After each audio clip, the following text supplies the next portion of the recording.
Chapter 396. Go to watch net. After having a lively dinner, Li Yundong and the others returned to their rooms to cultivate.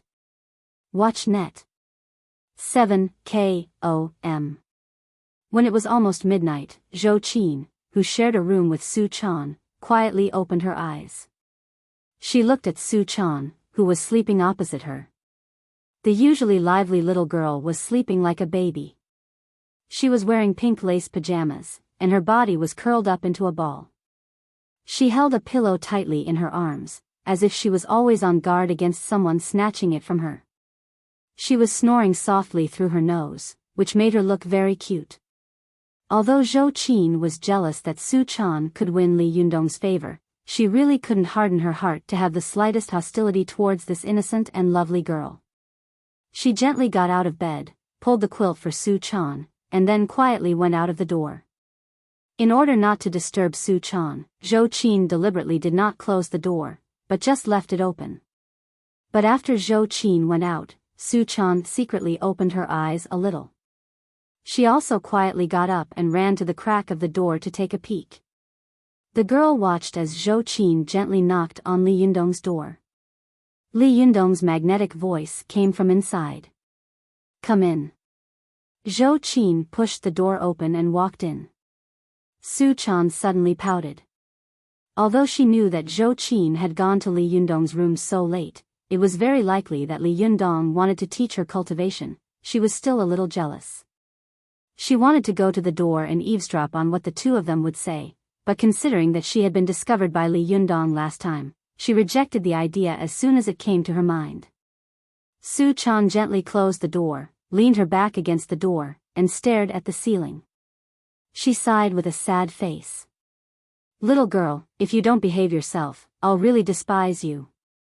Su Chan sighed. "Oh, little girl." The little girl sat down on the floor, holding her chin with one hand and resting her elbow on her knee.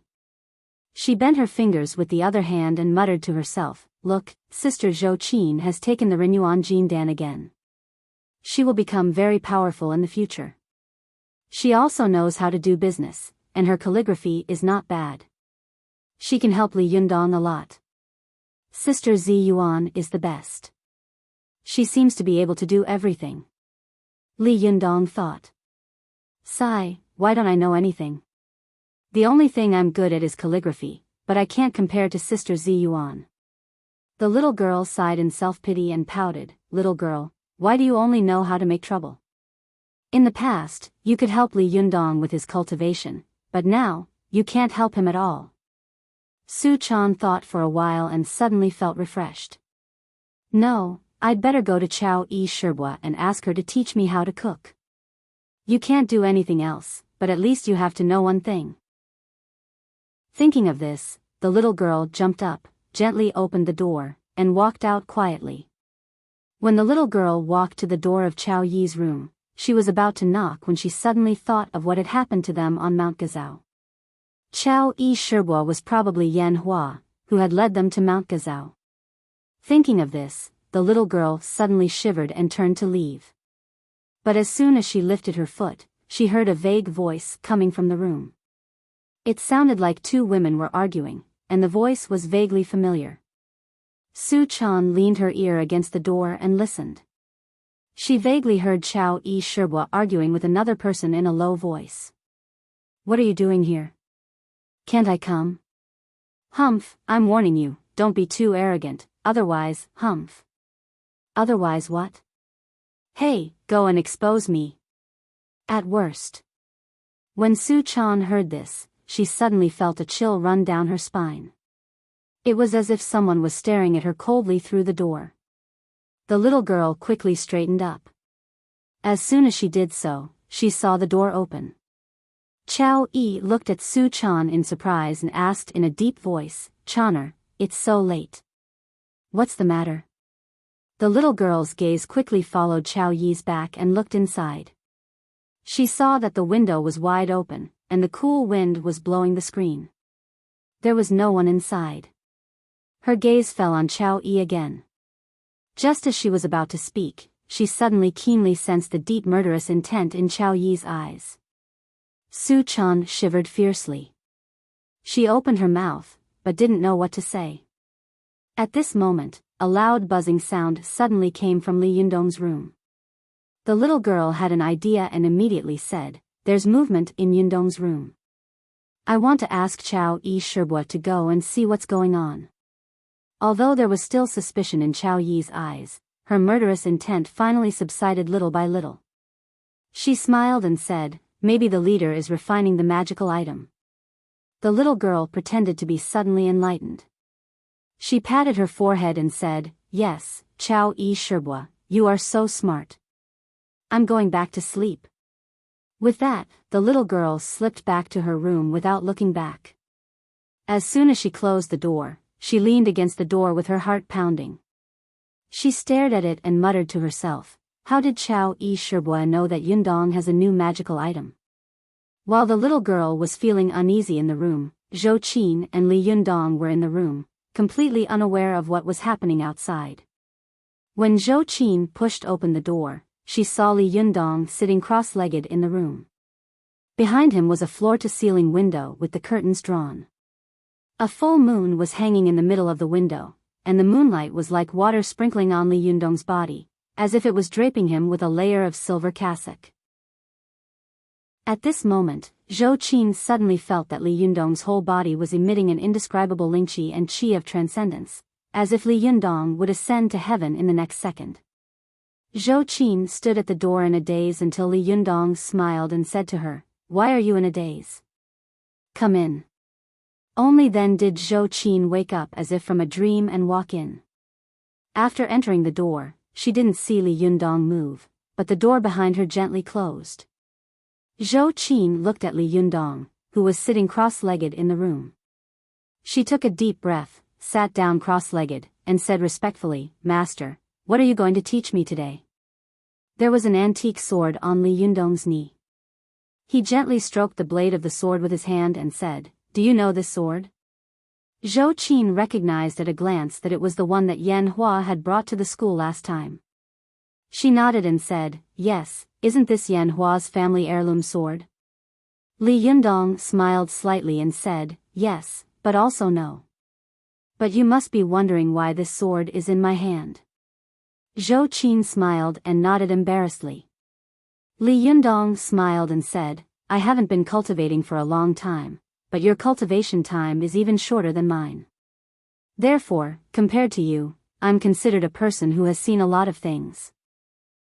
Do you still remember what I told you about Mount Gazao a few days ago?" Zhou Qin nodded, and Li Yundong said, "On Mount Gazao, I snatched the Renyuan Jindan and gave it to you. But there is one thing I didn't tell you. At the same time, I also snatched Yan Fang's magical item, the Liuha." As he said this, Li Yundong drew out the Liuha with a clang and gently stroked it with his fingers. Immediately, the long sword made a soft buzzing sound, and the long sword emitted a faint light.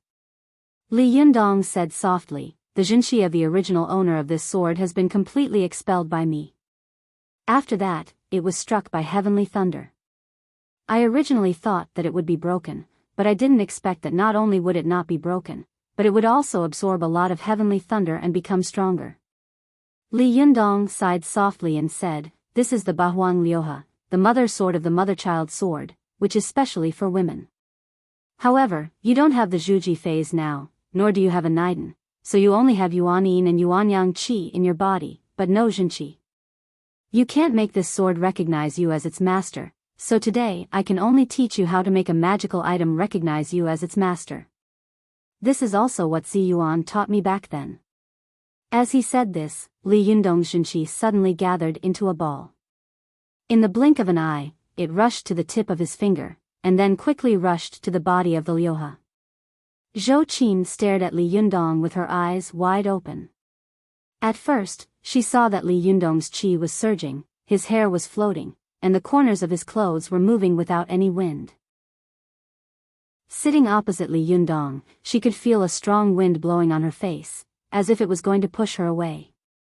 In Zhou Qin's opinion, the Liuha did not move at all at first. Li Yundong's jinqi was like a clay ox entering the sea. But after a while, the sword suddenly shook slightly. Then, the shaking became more and more intense, and the Liuha let out a fierce sword cry. This kind of sound was like a dragon's cry and a phoenix's cry. It was clear, passionate, sonorous, and particularly loud in the middle of the night. After a while, the Liuha shook so much that Zhou Qin felt as if there were several Liuha swords in front of her. There were many afterimages on the body of the sword, as if the long sword would fly out of Li Yundong's hand in the next second. At this time, Li Yundong suddenly shouted, "Stop!" The jinqi all over his body surged into the Liuha sword like an avalanche. The Liuha sword, which was shaking violently, suddenly stopped, and many afterimages merged into one in an instant. At this moment, Zhou Qin saw the Liuha sword suddenly emit an extremely dazzling white light. She subconsciously covered it with her hand. At this moment, the room was as bright as day, and then the light immediately disappeared, and the whole room fell into darkness. After Zhou Qin put down her hand, she stared at the Liuha sword with wide eyes. She saw that the sword, which was about 1 meter long, was flowing with a faint silver light, and its whole body was exuding a mysterious and quiet aura. Li Yundong smiled and looked at the Liuha sword. The Liuha sword did not fall down. It floated in the air like a newborn baby, looking around curiously and vigilantly. After a while, it suddenly turned and pointed at Li Yundong, looking like a tiger eyeing its prey. Zhou Qin only felt that the sword chi of the Liuha sword was sharp and threatening. Although the sword was not facing her, she still felt a chill down her spine. Seeing that the tip of the Liuha sword was pointing at Li Yundong, Zhou Qin couldn't help but cry out worriedly, "Master, you." Li Yundong raised his hand and stopped her with a smile. He shook his head gently at her and said softly, "It's okay. It can't hurt me." As if to confirm Li Yundong's words, the Liuha sword suddenly jumped up and shuttled around the room happily after looking at him for a while. Zhou Qin only heard the whooshing sound of the long sword in the room. The speed of the Liuha sword was so fast that she couldn't keep up with it with her naked eye. She could only see a few silver lights rolling back and forth around her. After a while, the Liuha sword suddenly stopped. The silver light in the room disappeared, and the shining sword stopped behind Li Yundong with a buzzing sound, looking around arrogantly. Li Yundong smiled and said, "Magical items are psychic, and among all magical items, the most psychic is the sword. Don't underestimate this long sword. It has its own thoughts. Just now, it was trying to determine whether I am its master or not." Zhou Qin's face was full of shock. She was tongue-tied for a long time before she exclaimed, "It turns out that there really are sword immortals in this world. There really is such a thing as flying swords killing people." Li Yundong chuckled and said, "It's incredible, isn't it? Someday, I'll ask Zi Yuan to tell you about the story of the Liuha sword, how these magical items are made, and where their principles come from." Zhou Qin smiled and said, "Master, I want you to teach me." Li Yundong said curiously, "Zi Yuan knows more than I do." Zhou Qin shook her head and said, "No matter how much she knows, she's not my master." Li Yundong gave Zhou Qin a meaningful look. He nodded and said, "Well, you can go back to your room to sleep in a while. Don't go to the store with us tomorrow. Cultivate well at home." Zhou Qin opened her mouth to say something, but Li Yundong raised his palm and said in a deep voice, "There's no room for negotiation." Zhou Qin didn't insist anymore. She was a strong and domineering woman, but no matter how strong and domineering a woman was, when she met the man she loved deeply, she would always show her soft side. She smiled helplessly and said, "Well, master, don't be too tired." Li Yundong had indeed consumed a lot of jinqi to make the Liuha sword recognize him as its master. At this time, his face looked a little pale. He smiled slightly and said, "I'm fine. You can go to sleep." Zhou Qin left Li Yundong's room. After returning to her own room, she stole a glance at Su Chan. She saw that the little girl had turned over and was facing the wall, her body still curled up into a ball. Zhou Qin smiled slightly and got into bed, but her eyes were wide open. Li Yundong's handsome figure in the moonlight seemed to be swaying in front of her eyes, making her not feel sleepy at all. Su Chan, on the other hand, stared at the snow-white wall with her eyes wide open. Her beautiful eyes flashed with doubt, vigilance, and a trace of wisdom and cunning. The two beautiful girls lay on their respective beds, each thinking about their own things. They tossed and turned, unable to sleep all night. C. Chapter 397. Go to watch net. The next morning, when Li Yundong walked out of his room, he found that the living room was already full of people. The little foxes were ready to set off early. Zi Yuan was quietly reading a book in a corner of the sofa. Chao Yi, Zhuang Yiting, and Lu Yuehong were gathered together, whispering to each other. Su Chan, who usually liked to laugh with the little foxes, was sitting alone in the dining room, slowly drinking porridge while her eyes darted around. Go to watch net. When the little girl saw Li Yundong, her face immediately lit up with joy. She jumped up, wiped her mouth with her hand, and was about to throw herself into Li Yundong's arms with a smile. Li Yundong looked at her hands that had wiped her mouth and said with a smile, "Hey, don't wipe your hands on me." Before the little girl could hug Li Yundong, she was stopped by him. She looked resentful and said, "You're so annoying. I just want to hug you." Li Yundong smiled and said, "Yes, wipe your hands by the way." Su Chan stuck out her tongue and said, "You found out." Li Yundong tapped Su Chan's nose and scolded her with a smile, "Don't you think I don't know how many intestines you have in your stomach?" While the two of them were laughing, Lu Yuehong, who had been silent all this time, suddenly asked with a smile, "Leader, there was a lot of noise in your room last night. What were you busy with?" Li Yundong turned his head with a smile and said, "Nothing.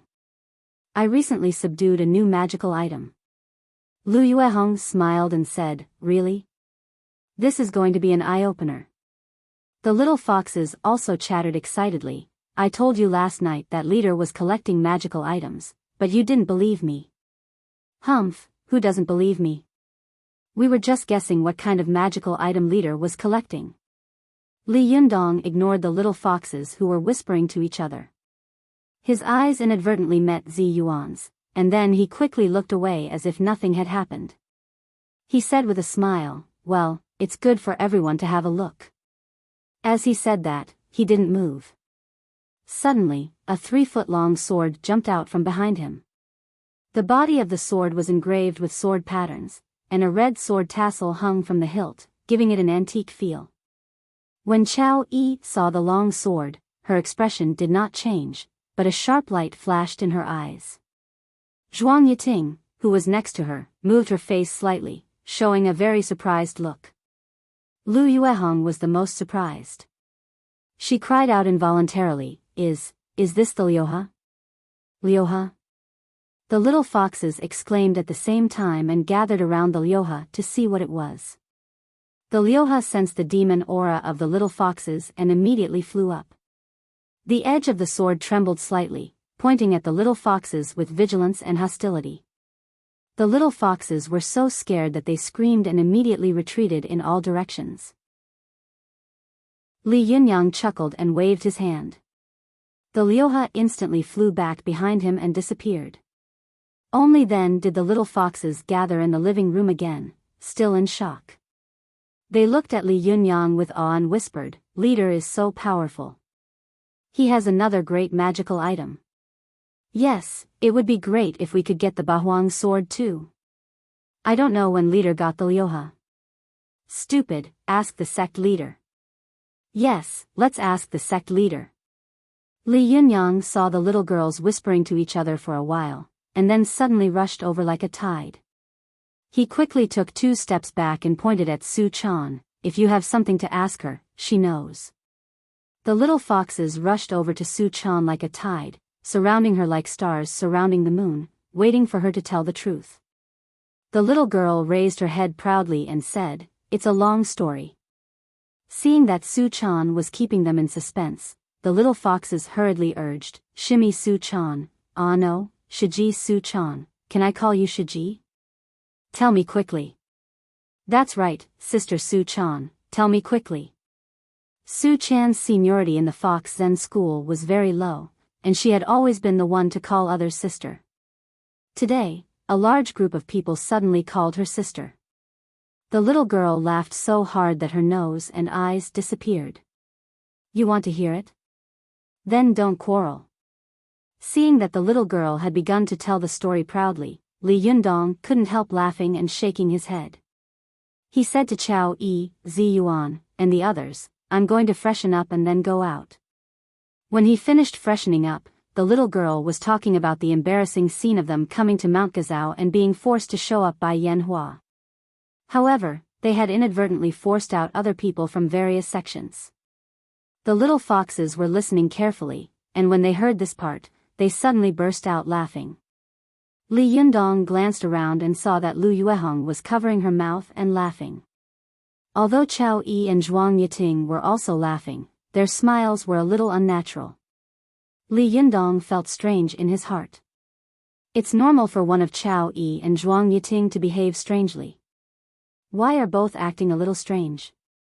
Li Yundong's gaze lingered on Chao Yi for a little longer. Chao Yi seemed to sense his gaze, so she turned her head and said with a smile, Leader, what's the matter? Li Yundong smiled and said, It's nothing. Let's go. The group of people chatted and laughed as they went out. The little girl was very eloquent, and she vividly told them what had happened on Mount Gazao that night. The little foxes sometimes exclaimed and sometimes held their breath, not daring to breathe too loudly.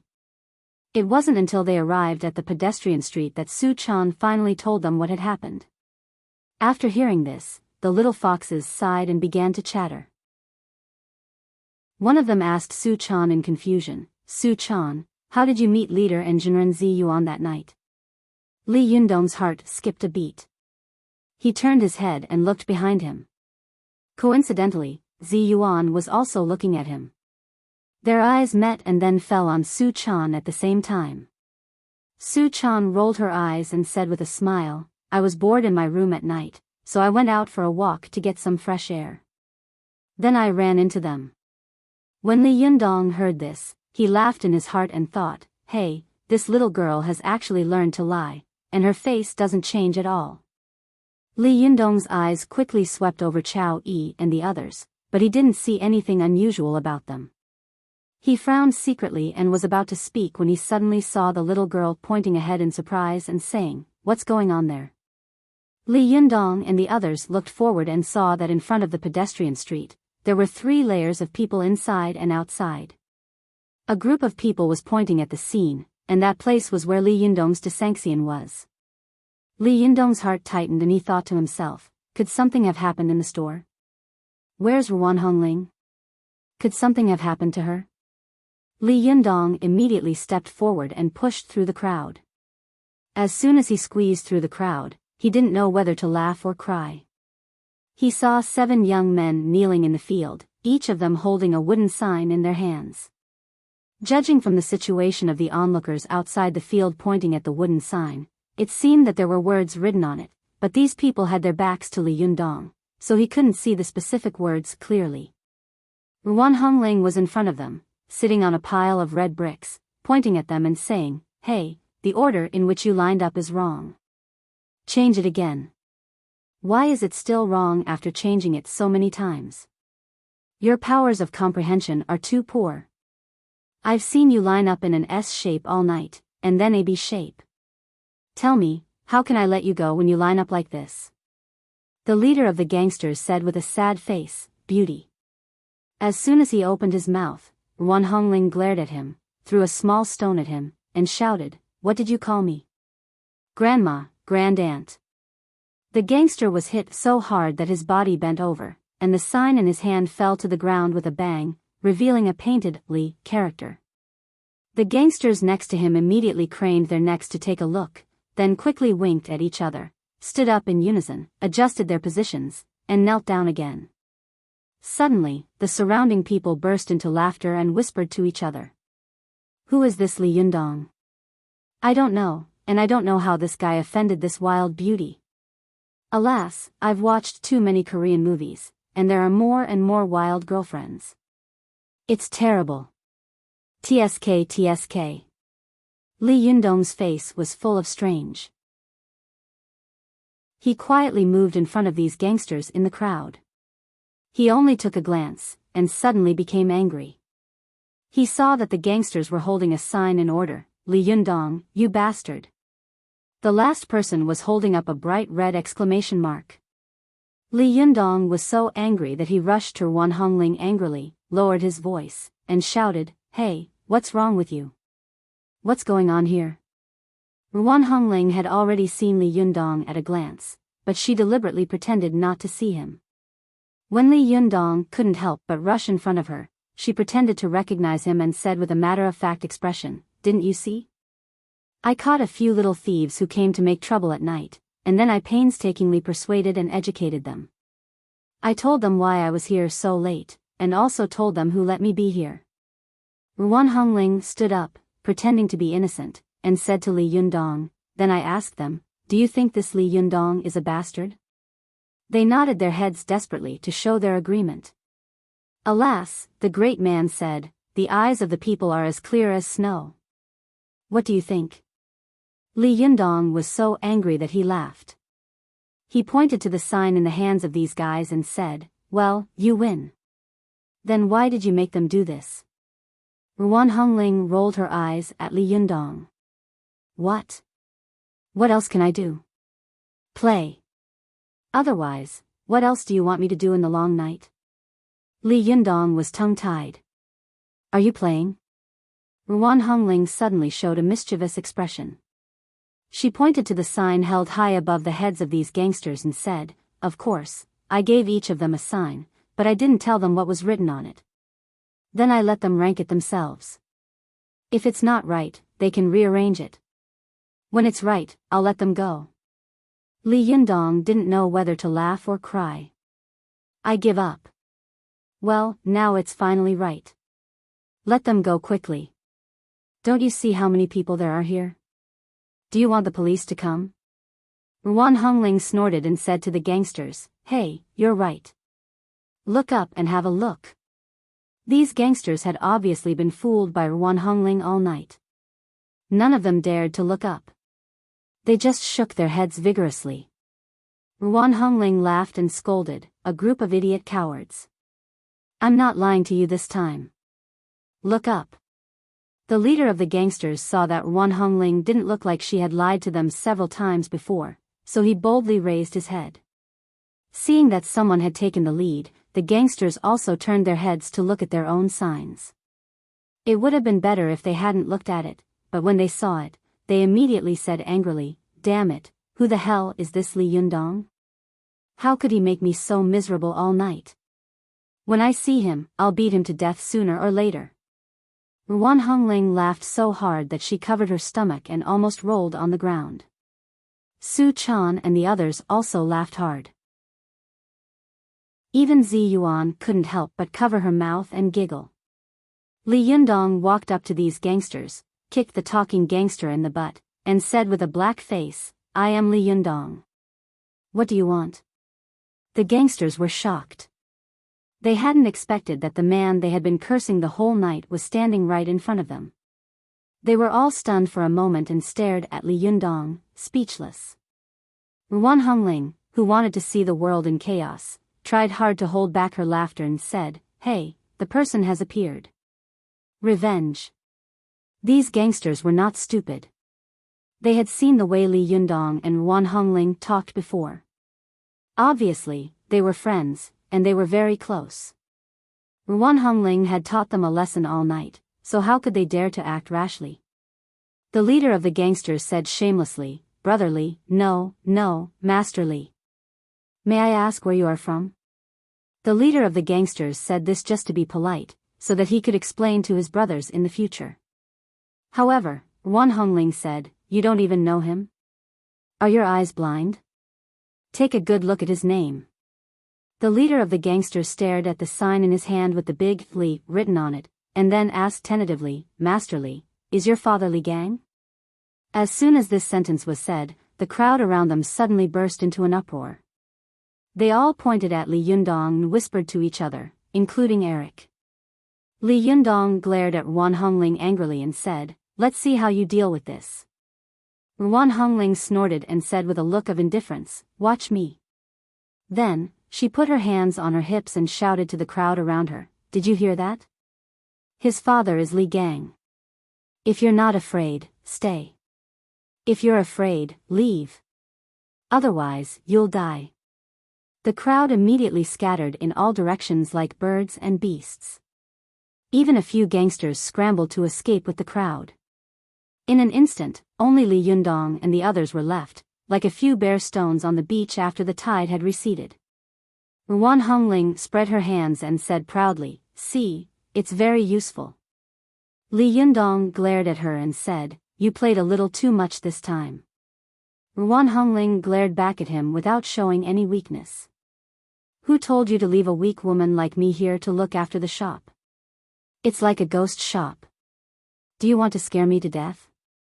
Li Yundong laughed angrily and said, "You can be scared by ghosts? If a ghost sees you, it's good enough that it won't be scared to death. Are you kidding me?" Seeing that the two of them were about to quarrel again, Zi Yuan was about to step forward to mediate when she suddenly heard a noise and a burst of footsteps not far away. Li Yundong and the others turned their heads in the direction of the sound and suddenly saw a group of people rushing over like a tsunami. A woman among them shouted, "Where is he? Where is Li Gang's son?" Another earth-shattering voice came from the crowd. "Over there, over there." Li Yundong was stunned and felt a headache coming on. He stammered, "F***ck, isn't this too exaggerated? How can we end this? Last week, I ranked 7th on the top flowers list. This week, I updated 4 times, 2,467 respectively. In addition, let me rest for 7 days during the new year. I don't need to vote for flowers this week. I'll vote for the children who need it. Next week is the new year. I'll rest for a week, but there will still be 2 updates every week. I hope my readers can understand. Thank you very much. See. Chapter 398. Go to watch net. For a moment, Li Yundong hesitated as he watched the crowd of people swarming toward him. He wondered if he should hide for a while. But when he thought about turning around and running away, he didn't feel good about it. He was the leader of a sect in the cultivation world. How could he be chased away by a group of ordinary mortals? If word got out, how could he show his face? But if he didn't run away, would he have to beat all of them down? Wouldn't that be a mess? While Li Yundong was hesitating, he suddenly heard a familiar and loud voice coming from the crowd. Where is the person you were talking about?" Li Yundong thought that the voice was very similar to Feng Na's. He was stunned and looked in the direction of the voice. Sure enough, he saw a round-faced beauty in the crowd, holding a microphone in her hand. Her face was filled with righteous indignation as she rushed to the front. Behind her was a middle-aged man carrying a camera. Go to watch net. 7KOM. Feng Na. Li Yundong's eyes widened. What are you doing here? He asked curiously. Feng Na was also stunned when she saw Li Yundong. Li Yundong, what are you doing here? She asked with surprise and joy. As soon as Feng Na finished speaking, she reacted quickly and said, "The son of Li Gang that these people were talking about just now, isn't that you?" Li Yundong smiled bitterly. The flood rushed against the temple of the Dragon King. He said, pointing to Ruan Hongling beside him. "This guy is causing trouble. Don't join in the fun." Ruan Hongling rolled her eyes at Li Yundong. "Who told you to guard the store?" "Guard the store?" Feng Na blinked. "Guard the store?" Li Yundong also glanced at the cameraman behind Feng Na and asked curiously, "This thing can't be explained in a short time. What's going on with you?" Feng Na smiled at the cameraman behind her and said, "You're mistaken. This is my classmate, not the son of an official." After saying that, she turned to the crowd behind her and said loudly, "You guys are mistaken. This is my college classmate. He's still a junior at Tiannan University. He's not the son of an official. You guys are mistaken. The crowd burst into an uproar and complained for a while before slowly dispersing in all directions. Feng Na walked to the middle-aged cameraman and said, Uncle Xian, can I have a word with my classmate? Why don't you go back first? The middle-aged man glanced at Li Yundong, then glanced at Su Chan, Zi Yuan, and the other beauties behind him with a strange look. Obviously, he regarded Li Yundong as a playboy. He whispered to Feng Na, Nana, your father entrusted you to me. You can't mess around. Boys nowadays are very fickle. Be careful. Feng Na couldn't help but smile bitterly. Uncle Xian, you're thinking too much. I want to pursue him, but he doesn't care about me. The middle-aged man was relieved. That's good, that's good. Feng Na stomped her feet and said angrily, Uncle Xian, what are you talking about? Aren't you cursing me? The middle-aged man laughed and patted Feng Na on the head. He gave Li Yundong a deep look and turned to leave. After the middle-aged man left, Feng Na turned around. She was about to speak when she saw Li Yundong cough awkwardly. Su Chan, Zi Yuan, Wan Hongling, and the others also looked at her meaningfully without saying a word. Feng Na's heart suddenly skipped a beat. She thought to herself, oh no, it seems that they all heard what I said just now. It's over, it's over. I've lost face today. Feng Na's pretty face suddenly turned so red that it seemed as if blood was about to drip out. She was a little at a loss and didn't know what to say.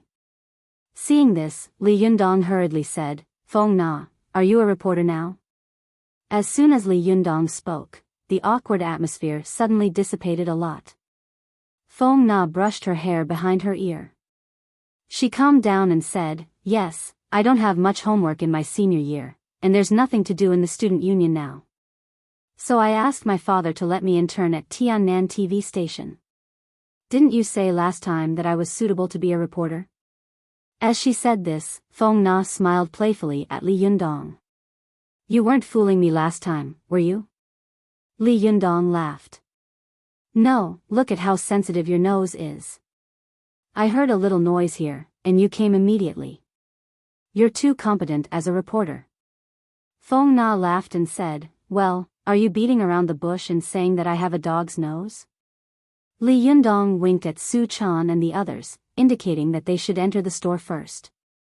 Then, he turned to Feng Na and waved his hand, saying with a smile, I wouldn't dare, big reporter. You didn't happen to be around here for an interview, did you? Feng Na clasped her hands behind her back and looked at Li Yundong with a smile. Although she was a year older than Li Yundong, she always felt like she had to look up to him, be it in terms of his stature or any other aspect. This boy was too mysterious, too elusive. Even if she tried hard to track him down, she couldn't find a single trace of him. Feng Na looked at Li Yundong for a while, then said with a smile, not at all. How could there be such a coincidence? Someone called the TV station and said that something had happened, so my master brought me here. Anyway, the TV station is not far from here, so it didn't take long to get here. But I didn't expect to see you here. Who called? When did it happen? Li Yundong asked curiously. Feng Na thought for a moment. About 10 minutes ago. Li Yundong frowned. 10 minutes ago? Wasn't that when he first arrived? Who called? While he was wondering, he suddenly glanced around and saw Zhao Yuzhen standing in the opposite shop, staring at him like a wolf staring at its prey. When Zhao Yuzhen saw Li Yundong looking at him, he immediately turned around and walked into the shop. Li Yundong sneered in his heart. It's probably this guy who's playing tricks again. Feng Na didn't notice Li Yundong's sneer. She curiously looked at the shop next to Li Yundong. Through the gap of the plastic sheet, she could see Su Chan and Zi Yuan busy inside. She asked curiously, by the way, you said you were guarding the shop just now. Did you mean this shop? Li Yundong, don't tell me that you opened this shop. Li Yundong withdrew his gaze from Zhao Yuzhen and said with a smile, I opened it with a friend. Feng Na was surprised and delighted. She punched Li Yundong in the shoulder and said, well done. I was wondering why I hadn't seen you for the past few days. Last time, you went to school to explain the relationship between scholars and chrysanthemums, and then you disappeared again. It turns out that you went to open a shop with a bunch of beauties.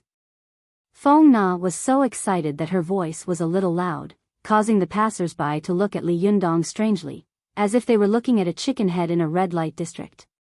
Li Yundong smiled bitterly and said, Mr. President, can you keep your voice down?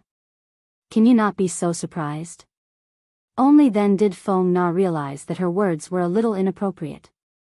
She covered her mouth and laughed, then said, no, it's your fault for not telling me such important news. You didn't even answer my phone. You went too far. Li Yundong patted his forehead and said, alas, if you hadn't mentioned it, I would have forgotten that I had a mobile phone. I haven't used it for days. Feng Na was completely speechless. She cupped her hands to Li Yundong and said, I admire you. You're really good. Li Yundong chuckled and said, you should promote a green life and low-carbon travel. Feng Na rolled her eyes at Li Yundong and said, if you have the ability, don't take a car when you go out. That's low-carbon. Li Yundong thought to himself, nonsense. I fly everywhere I go. If I can't, I'll take a car. If I'm not low-carbon, then who is? But he couldn't say this to Feng Na, so Li Yundong smiled and changed the topic. By the way, when my shop is open, would you like to come and visit? Feng Na snorted and said, do I need you to say that? Speaking of which, you're really not a good friend. You didn't even tell me this kind of thing. Last time, I told you that if you opened a company, you would hire me to help you. You agreed readily, but what happened in the end? Li Yundong knew that he was in the wrong, so he didn't refute her. He laughed dryly and said, I was afraid that the shop would lose money, so I didn't dare to tell you. What if I called you over and the shop lost money? Wouldn't that be harming you? Feng Na curled her lips and said disapprovingly, what era are you in? You still think like that? I have hands and feet. Even if your shop really fails, will I starve to death in the future? I really can't stand your chauvinistic thinking. By the way, what kind of shop is this? This is a pedestrian street, and the flow of people is quite large. It shouldn't be a loss. Li Yundong smiled and said, my shop is a tea shop. Tea shop? Feng Na's eyes widened. She asked curiously, why do you want to open a tea shop? Li Yundong spread his hands and said with a wry smile, it's a long story. In short, you just need to know that my shop is a tea shop. Come and visit me when you have time. Feng Na looked at the shop that was being renovated in amazement, then looked around at the situation.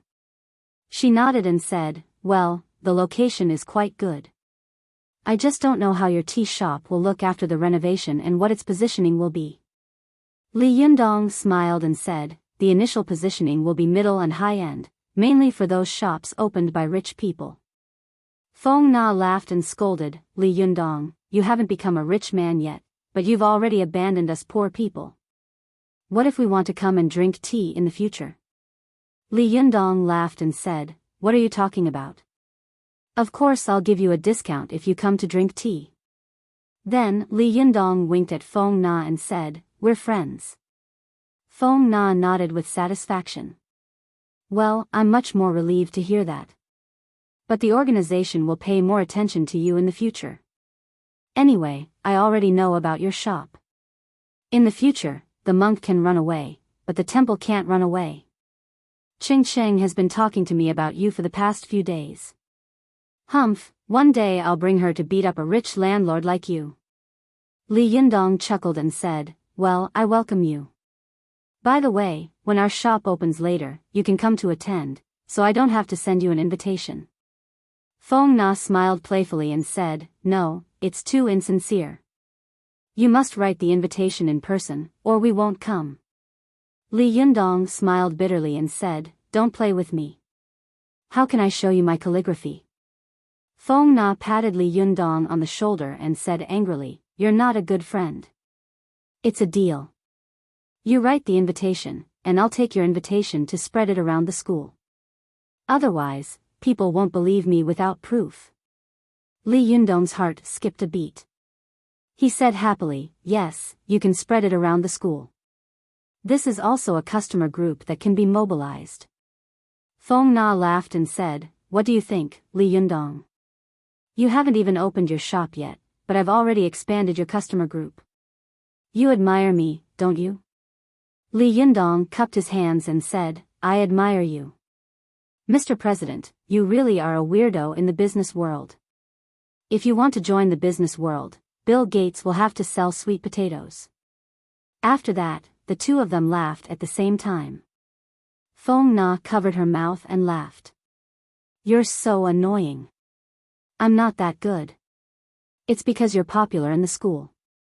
Otherwise, no one would come even if I talked my mouth off. Be prepared on the opening day.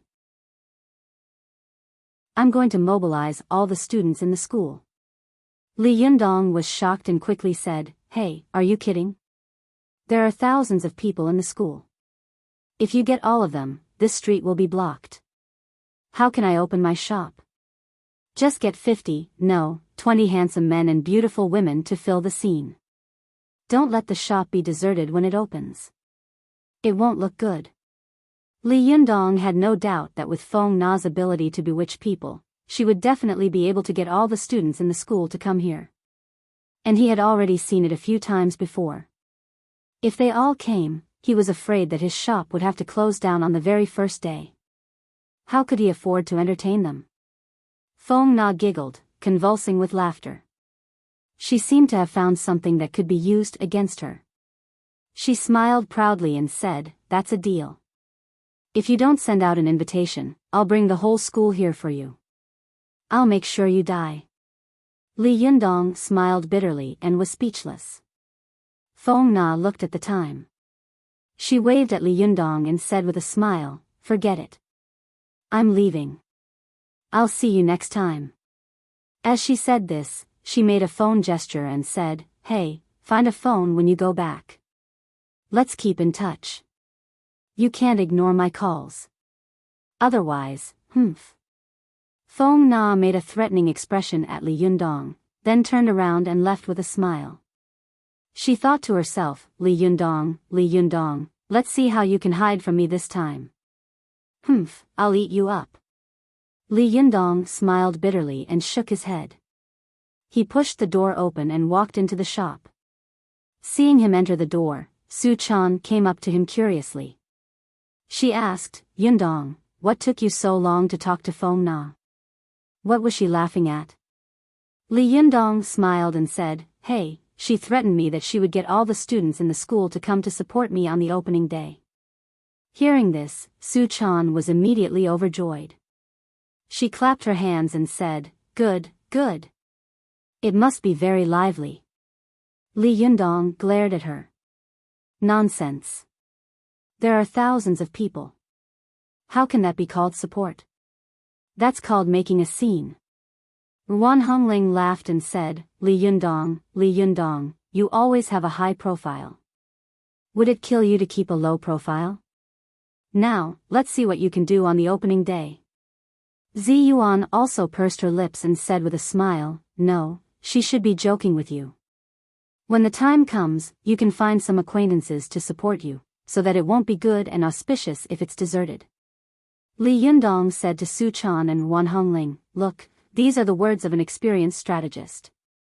Look at you, you just want to see the world in chaos. Get to work." Su Chan and Wan Hongling made faces at Li Yundong at the same time, then turned around and went upstairs. Li Yundong rolled up his sleeves and shouted to the little foxes who were looking at him eagerly, "Little ones, let's get to work." After that, the little foxes answered crisply and got busy. Just as Li Yundong was busy with the Fox Zen school, an uninvited guest suddenly came to Zhao Yogan's shop. C. Chapter 399. Go to watch net. Zhao Yuzhen didn't expect that when he called the TV station to make trouble for Li Yundong, he would become Li Yundong's enemy. This really made Zhao Yuzhen feel disgusted, as if he had swallowed a fly. Go to watch net. 7 KOM. But fortunately, Li Yundong didn't seem to find that the 7 people kneeling there before were secretly found by him. Thinking of this, Zhao Yuzhen couldn't help wiping away his cold sweat. When he saw these gangsters kneeling in front of the store early in the morning, he was so scared that he almost turned around and ran away. If it hadn't been for the large number of onlookers at that time, he would have run away. This bastard, why does he have to make things difficult for me every time? Zhao Yuzhen gritted his teeth and thought. He didn't feel that he was the cause of all these things at all, nor did he feel guilty at all. He only felt frustrated and unwilling. But after 2 lessons, Zhao Yuzhen completely gave up the idea of finding someone to make trouble for him. He began to think about how to make some trouble for Li Yundong's opening ceremony. It would be best if he couldn't open the business. Then he would wake up laughing at night. But what Zhao Yuzhen hoped most was that he could open his store earlier than Li Yundong, so that he could see the envy and jealousy in the other party's eyes. Especially when he saw the other party's cold opening ceremony, he could laugh at this young man who had always annoyed him. But now it seemed that his wish was slowly becoming an extravagant hope. Li Yundong and a group of beautiful women were decorating the store. This should have been a laughable thing, but Zhao Yuzhen couldn't laugh at all, because Li Yundong and his team's progress was 3 times that of these professional workers. In one day, they finished what these professionals had done in 3 days. This was simply the most incredible thing in the world. Zhao Yuzhen gritted his teeth with hatred, but there was nothing he could do in his heart. He didn't want to see the opening ceremony of the opposite store while his store was still under construction. I'm a star entrepreneur in a city, but I can't beat a young man. Zhao Yuzhen was so angry that he walked around the store like a trapped beast in a cage. Just as he was getting angry, a woman suddenly came in. She stood at the door and asked in a deep voice, "Is Zhao Yuzhen here?" Since Zhao Yuzhen had become famous, no one had ever called him by his name. Even the mayor had to politely call him Mr. Zhao when he saw him. Suddenly, a woman called his name, and he immediately said angrily, "Who is it?" He turned his head and saw a woman with a graceful figure standing at the entrance of the shop. Not only was she beautiful, but there was also a condescending arrogance between her brows, as if she was a superior creature looking down on a lower creature. Zhao Yuzhen had seen many beautiful women, but since the first time he had seen Su Chan and Zi Yuan, who could only be seen from afar but not played with, he no longer looked at those beauties with heavy makeup who exuded the aura of prostitution. He suddenly saw this woman and felt that her aura was very similar to that of Zi Yuan and the others.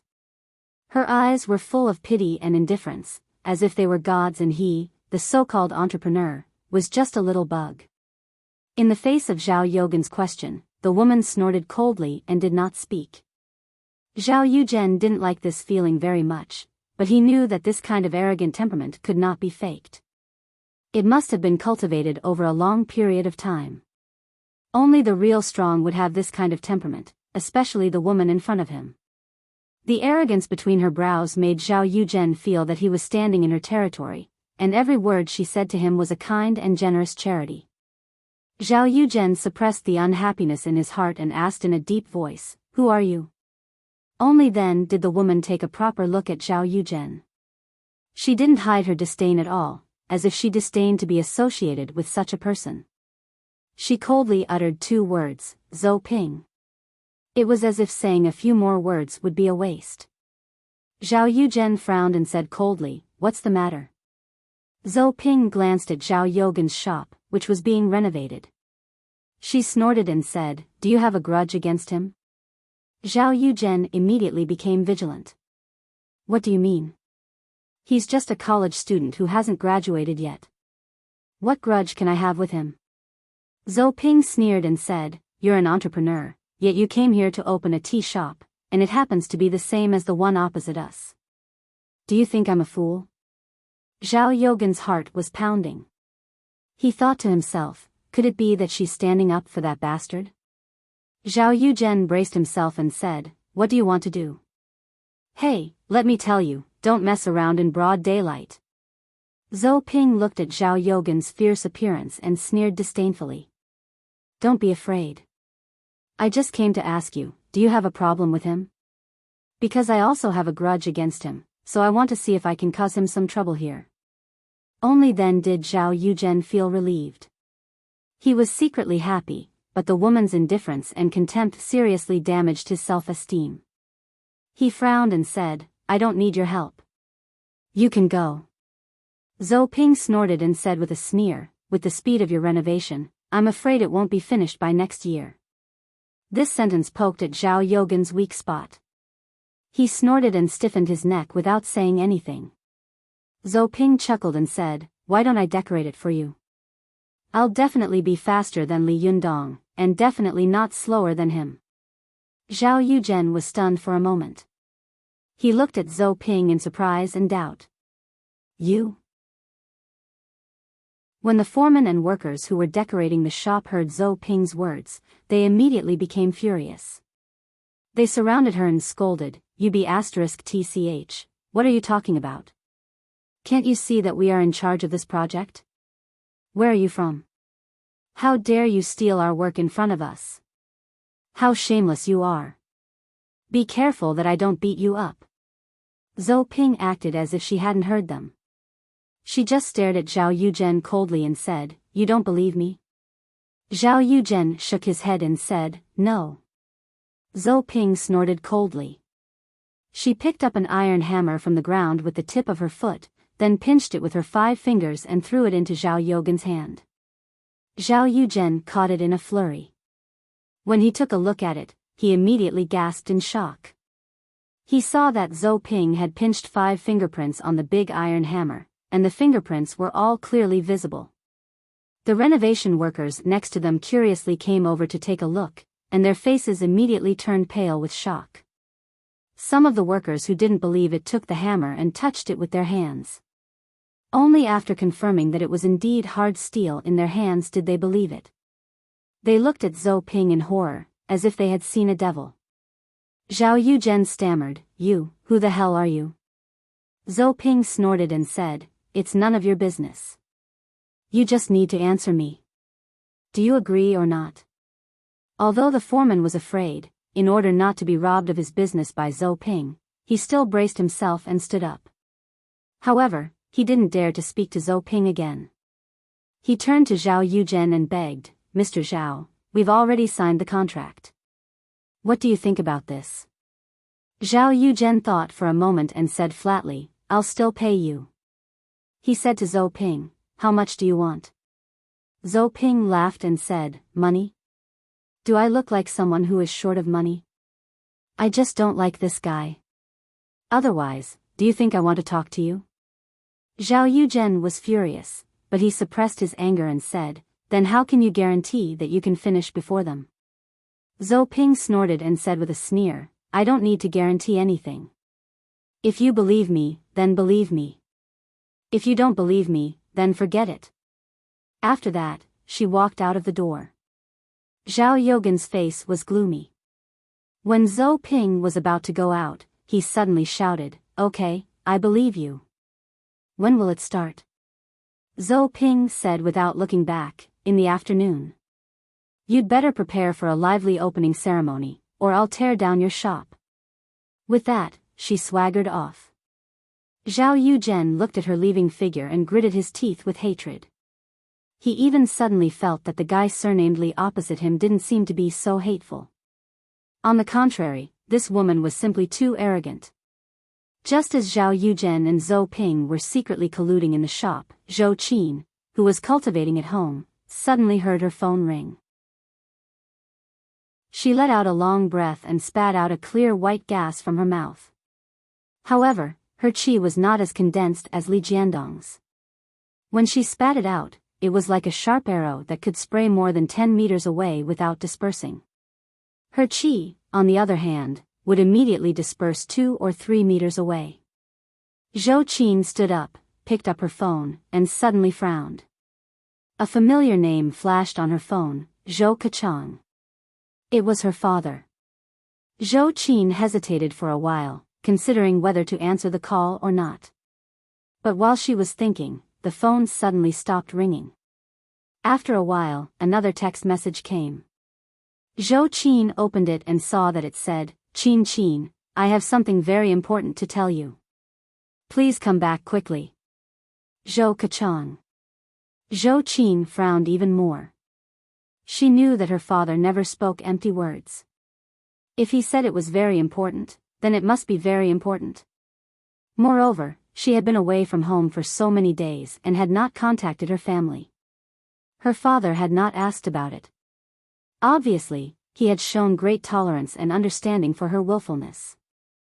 Zhou Qin bit her lip gently. She held the phone and hesitated. After a while, she turned around and found a set of clothes to go out. Then, she rushed out of the door. Although the relationship between her and her father had always been very cold and even distorted, he was her father after all. Especially when it came to treating Li Jiandong, she was extremely willful.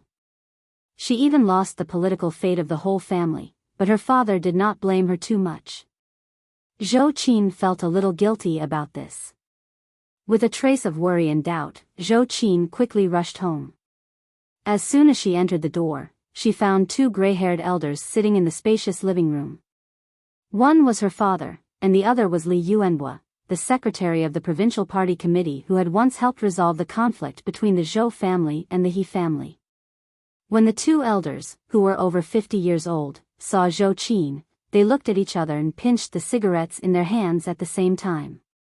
Zhou Kachang said with a serious expression, "Qin Qin, come here. I have a very important thing to ask you. You must answer it truthfully." Although Zhou Kachang had stepped down, there was no doubt that he was a high-ranking official. When he spoke, he naturally had the dignity and bearing of a superior. For a moment, Zhou Qin's heart was pounding.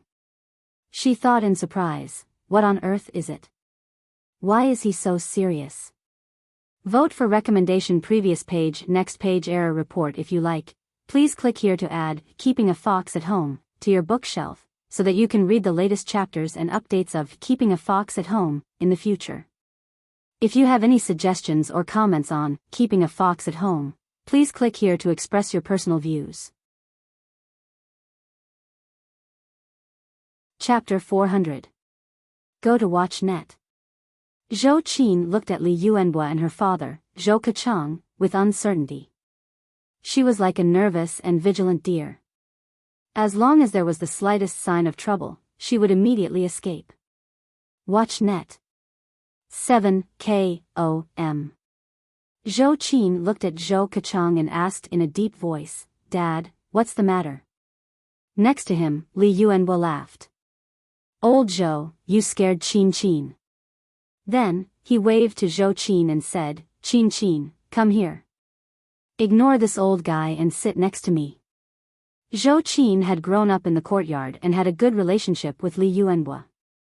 He had always treated her as his own daughter. She calmed down a little, walked over, sat down gently next to him, and asked, "Uncle Li, what are you up to?" Li Yuanhua smiled and asked, "Qin Qin, answer me honestly. What have you been busy with recently?" Zhou Qin was stunned and didn't know how to answer this question. She said awkwardly, "Uncle Li, can I not answer?" "Hey." Li Yuanhua drawled and pretended to be angry. "No, of course not." Zhou Qin's heart skipped a beat. She asked tentatively, "Uncle Li, are you interrogating me on behalf of the organization?" "Qin Qin, how can you talk to your Uncle Li like that?" Zhou Kachang said in a low voice, "If it weren't for Uncle Li, would you be able to live peacefully with your lover now?" Zhou Qin's cheeks suddenly turned red. She said angrily, "You know everything, but you still pretend to ask me. You're so annoying." Zhou Qin suddenly stood up, and Li Yuanhua, who was next to her, quickly tried to smooth things over. "Oh, sit down, sit down. Qin Qin, why are you angry with your uncle? I watched you grow up.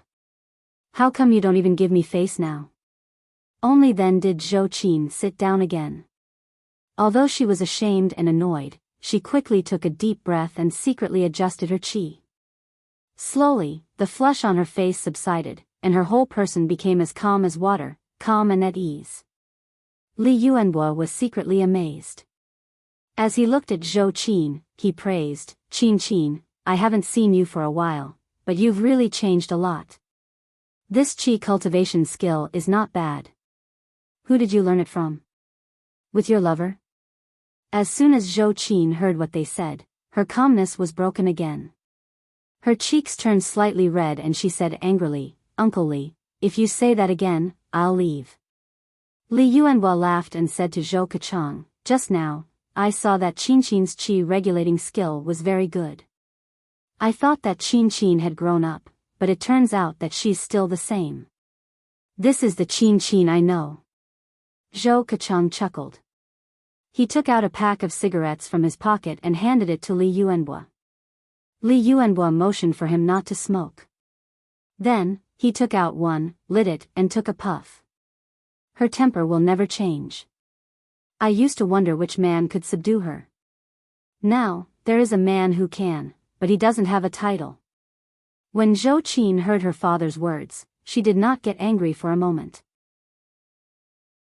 Instead, she just stared at the cigarette in his hand. Her eyes flashed, and she seemed to be thinking about something. Li Yuanhua chuckled and said, Qin, when are you going to bring your lover to us two old men? Zhou Qin still did not speak. She looked at the cigarette in Zhou Keqiang's hand in a daze. Zhou Keqiang said angrily, Qin, Uncle Li is talking to you. Zhou Qin came to her senses. She looked at her father meaningfully and asked slowly, You've been promoted again, haven't you? This question immediately froze Zhou Keqiang and Li Yuanhua. The two elders, who were used to seeing the wind and the wind, looked at Zhou Qin in shock and were speechless for a moment. It was not until the ashes in Zhou Keqiang's hand fell to the ground that he asked in shock, How did you know? Who told you?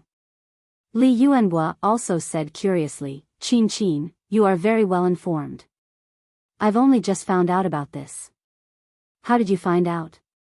Zhou Qin sneered, and her smile was full of bleakness and emotion. She pointed to the cigarette in Zhou Keqiang's hand and said, As far as I can remember, he has never asked others for permission when he smokes. The only time he asked was when he accompanied me to the hospital after he stepped down.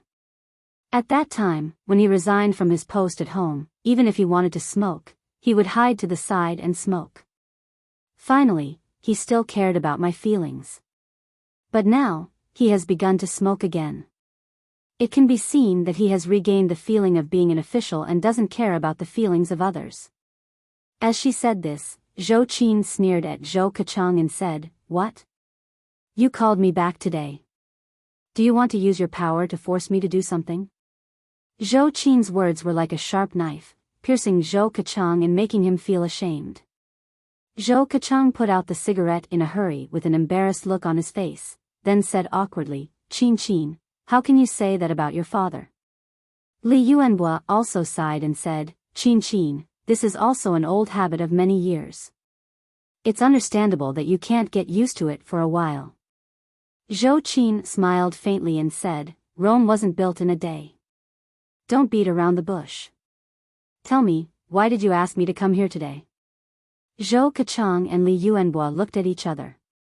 Neither of them had expected that Zhou Qin would be able to tell that Zhou Keqiang had risen again from such a small matter, nor did they expect that she would show such indifference and hostility. The two of them smiled bitterly at the same time. Zhou Keqiang shook his head, his face full of helplessness. Li Yuanhua smiled and said, Qin, you don't have to be so nervous. After what happened to the He family, who would dare to force you? Aren't you afraid that someone will die? You, Miss Zhou, are as unyielding as fire and would rather break than bend. I'm afraid half of the Chinese officialdom has heard of this. Who wouldn't admire you? Everyone says that you are definitely an anomaly among the children of today's officials.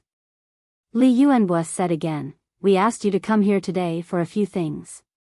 The first is that the organization has reactivated your father. As for his official position, it can be considered as a promotion. However, he has been transferred to another province. The exact news of his appointment will only be released in about 10 days. We want to ask you now, do you want to take up the post with your father? Zhou Qin's expression was calm, as if the person who had recovered was not her father, but someone who had nothing to do with her. She said indifferently, why would I go? Zhou Keqiang said anxiously, what are you talking about? You are my daughter. If you don't go with me, who do you want to go with? Zhou Qin said coldly, that's none of your business. Zhou Keqiang was so angry that he said to Li Yuanbo, Old Li, look at this child. She is trying to piss me off. Li Yuanbo smiled and tried to smooth things over. Old Zhou, don't be impatient. Children nowadays are very rebellious. Don't be so rude. Zhou Keqiang snorted and sat in a chair, sulking. Li Yuanbo said to Zhou Qin with a smile, Qin, what you said just now is wrong. Your father is going to be an official elsewhere. How can you say what you are going to do? After all, you are father and daughter. No matter how much conflict there is, it is still a blood relationship. Zhou Qin sneered and said, he is the one going to be an official, not me. Am I wrong to say that? Li Yuanbo smiled and said, you are talking about the second thing I want to say. Let me ask you, have you ever thought about entering politics and becoming an official? Zhou Qin suddenly became highly vigilant, and her eyes were full of hostility. Why, did you find me another fiancé? Zhou Keqiang stood up angrily. Are you a hedgehog? Can you still talk nicely? Zhou Qin did not show any weakness and retorted, if you hadn't found me that man surnamed He, none of this would have happened. Seeing that the father and daughter were going to quarrel again, Li Yuanbo quickly interrupted, stop quarreling, you too. Old Zhou, sit down.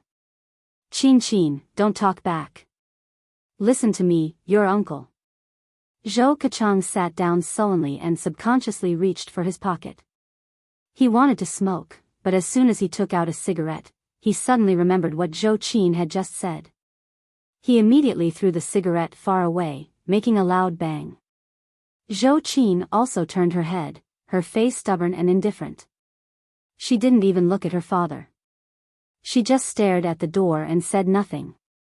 Li Yuanbo smiled bitterly and said, Qin, you think too much.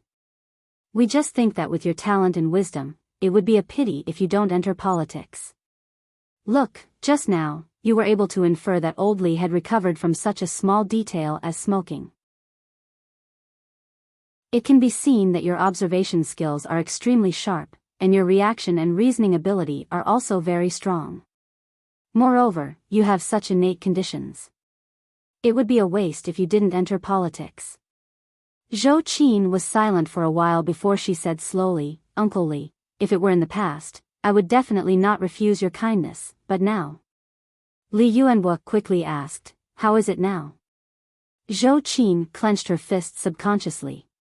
She could feel a power that transcended mortals flowing and surging in her blood. She was no longer an ordinary Zhou Qin.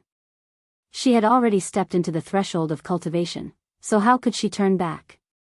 Zhou Qin shook her head and said, I can't anymore, Uncle Li, don't ask me why. Anyway, I can't anymore. I don't want to enter politics. I just want to walk my own path. The path that Zhou Qin was talking about was the path of cultivation. Li Yuanbo and Zhou Keqiang looked at each other and thought that Zhou Qin was talking about the path of love. The two old men, who were over 50 years old, sighed at the same time. Zhou Keqiang laughed and said, see, I told you it was useless. You had to call her back. Li Yuanbo smiled bitterly and said, young people always like to take some unique paths. Alas, if it were my children, I would definitely drive them back from this path. But you are different. You are too hot-tempered. I don't dare to drive you away. I don't want to see you lying in bed for the rest of your life. Forget it, you chose the path yourself. We won't force you. If you want to come back to this path again, remember to tell me immediately. Zhou Qin smiled slightly and stood up. Uncle Li, thank you for your concern. As you said, I chose the path. No matter how lonely it is, I will continue to walk on my own. I will never regret it. With that, she nodded at Zhou Keqiang and said, if there's nothing else, I'll be leaving first. Zhou Keqiang said, don't you want to leave after dinner? Zhou Qin shook her head slightly. No, I still have something to do. With that, she turned around and walked out of the door without looking back. She was elegant and clean, without the slightest hesitation or sloppiness. Zhou Keqiang sighed. I told you, but you didn't believe me. How can she be a politician with such a personality? What does it mean to be a politician? It means compromise. Have you ever seen her compromise? I've never seen her compromise. Especially when she met that guy named Li Yundong. It's really infuriating. She comes and goes as she pleases. Li Yuanhua smiled and said, you're wrong. How can anyone be born to be a politician? Qin Qin used to be very obedient. However, love can often change a person. Alas, this is her fate. There's nothing I can do about it. Zhou Keqiang snorted and stood up. He put his hands on his hips and said, Humph, Li Yundong, don't fall into my hands in the future, or I'll teach him a lesson.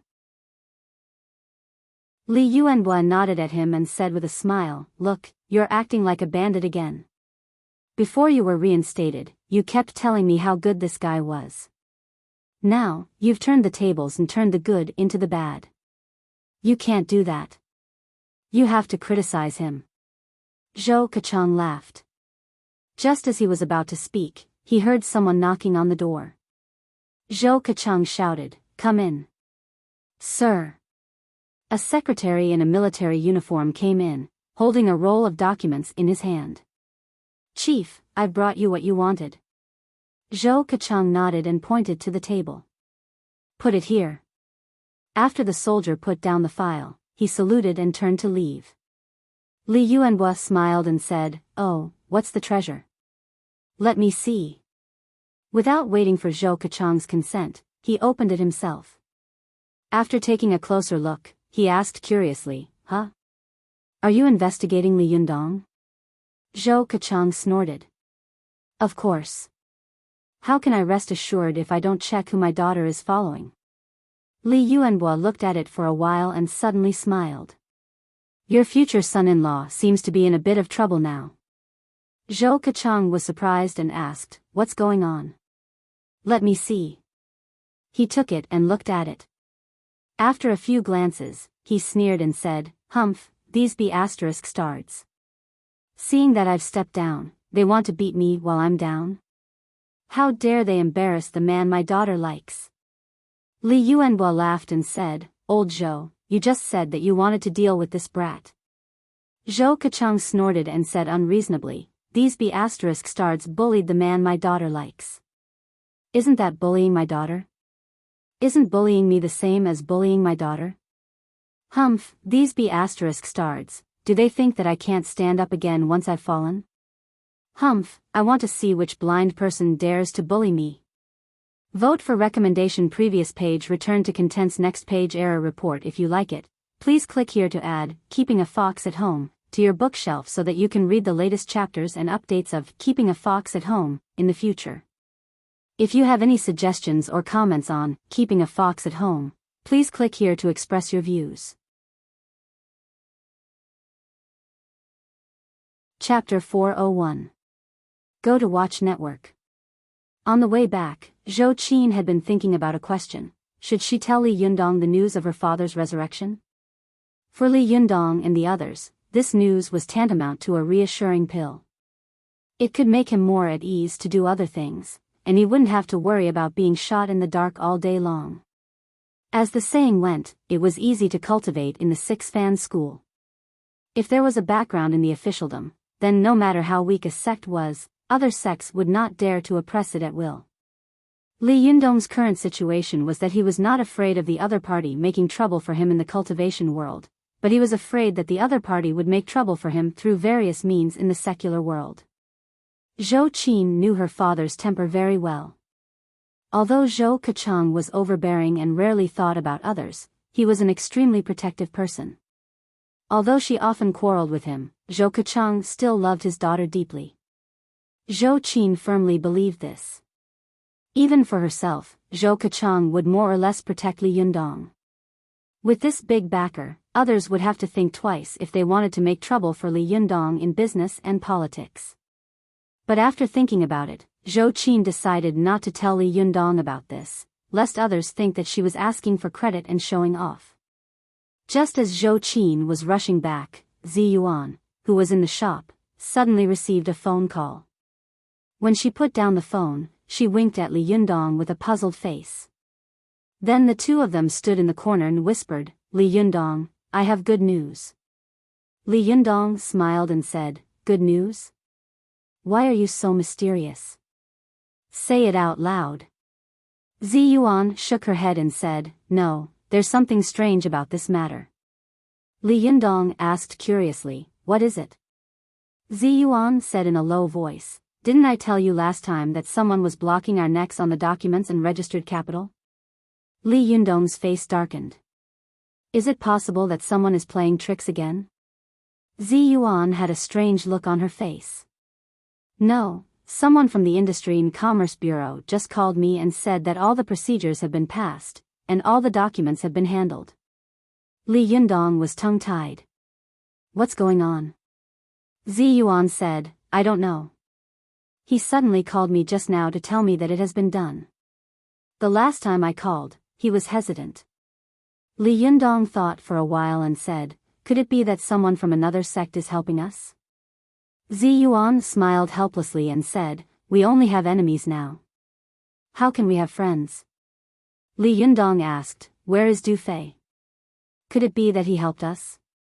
Zi Yuan thought for a moment, then shook her head and said, "If that's the case, then we have to be even more vigilant.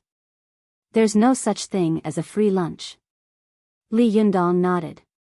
"Yes, I don't know what's going on. However, in general, we no longer have any worries. The thing that we were most worried about has been solved, and we can start working now." Zi Yuan smiled and said, "That's right." Li Yundong shouted to the little foxes, "Little ones." The little foxes, who were busy, raised their heads one after another. Their faces were like little kittens, and they said in unison, "Yes." Li Yundong laughed and said, "Our various documents have been handled. There's nothing to worry about. Everyone can let go of their hands and feet and work." After he finished speaking, there was a burst of jubilation in the shop, and the little ones were all busy. Li Yundong looked at them with a smile. He glanced around and saw that Su Chan was looking out through the gap between the opaque plastic sheets on the glass window. Her little buttocks were raised high, and the tip of her buttocks was round and plump, looking very fleshy. Li Yundong quietly walked over and slapped the little girl's buttocks. The little girl jumped up with a cry and covered her buttocks with both hands, like a frightened rabbit. Li Yundong laughed proudly, as if he had done something amazing. Su Chan rubbed her buttocks with a reproachful look on her face. She said angrily, "Why did you hit me?" Li Yundong smiled and said, "Why are you sticking your buttocks so high?" The little girl suddenly forgot that her buttocks had been slapped. She pulled Li Yundong and said to him sneakily, "Yundong, look, look." Li Yundong moved closer to the gap and saw that Zhao Yogan's shop had also been covered with opaque plastic sheets. There were people moving inside, but he couldn't tell what they were doing. Li Yundong straightened up and said, not knowing whether to laugh or cry, "That's what you're looking at? Do you have to be so sneaky? You're like a thief." Su Chan blinked her eyes and said, "It's all covered by the plastic sheets. If I don't move closer to the gap, I can't see clearly." Li Yundong pulled her to the door, pushed it open, and said, "Girl, can't you look at it like that?" Su Chan's face suddenly turned red. She said shyly and angrily, "You're so annoying." I didn't react for a moment. Li Yundong touched her head and said earnestly, "Girl, you can't come back to life if you're stupid. You should be reincarnated as soon as possible. You've been stupid enough in this life. You should be smarter in your next life." Su Chan threw herself on Li Yundong's back in exasperation, scratching and biting him. You dislike me, you really dislike me. Don't even think about it. Humph, I'm going to follow you. Even if you want to drive me away, I won't go. Li Yundong held the little girl's round buttocks with both hands and laughed. Okay, I won't go. As he said this, he carried the little girl back into the shop.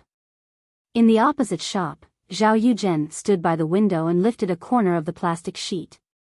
He looked at Li Yundong coldly and thought to himself, Humph, be proud. I'll see how long you can be proud. He looked back, only to see Zhou Ping suddenly looking at him coldly and shouting, If you dare to say a word about what you saw today, I will twist off your head. Zhao Yuzhen shivered and quickly turned his head, venting all the anger he had received from Zhou Ping on Li Yundong. He gritted his teeth, and his eyes were as cold as a poisonous snake spitting out its poisonous tongue in a dark corner. Time flew by.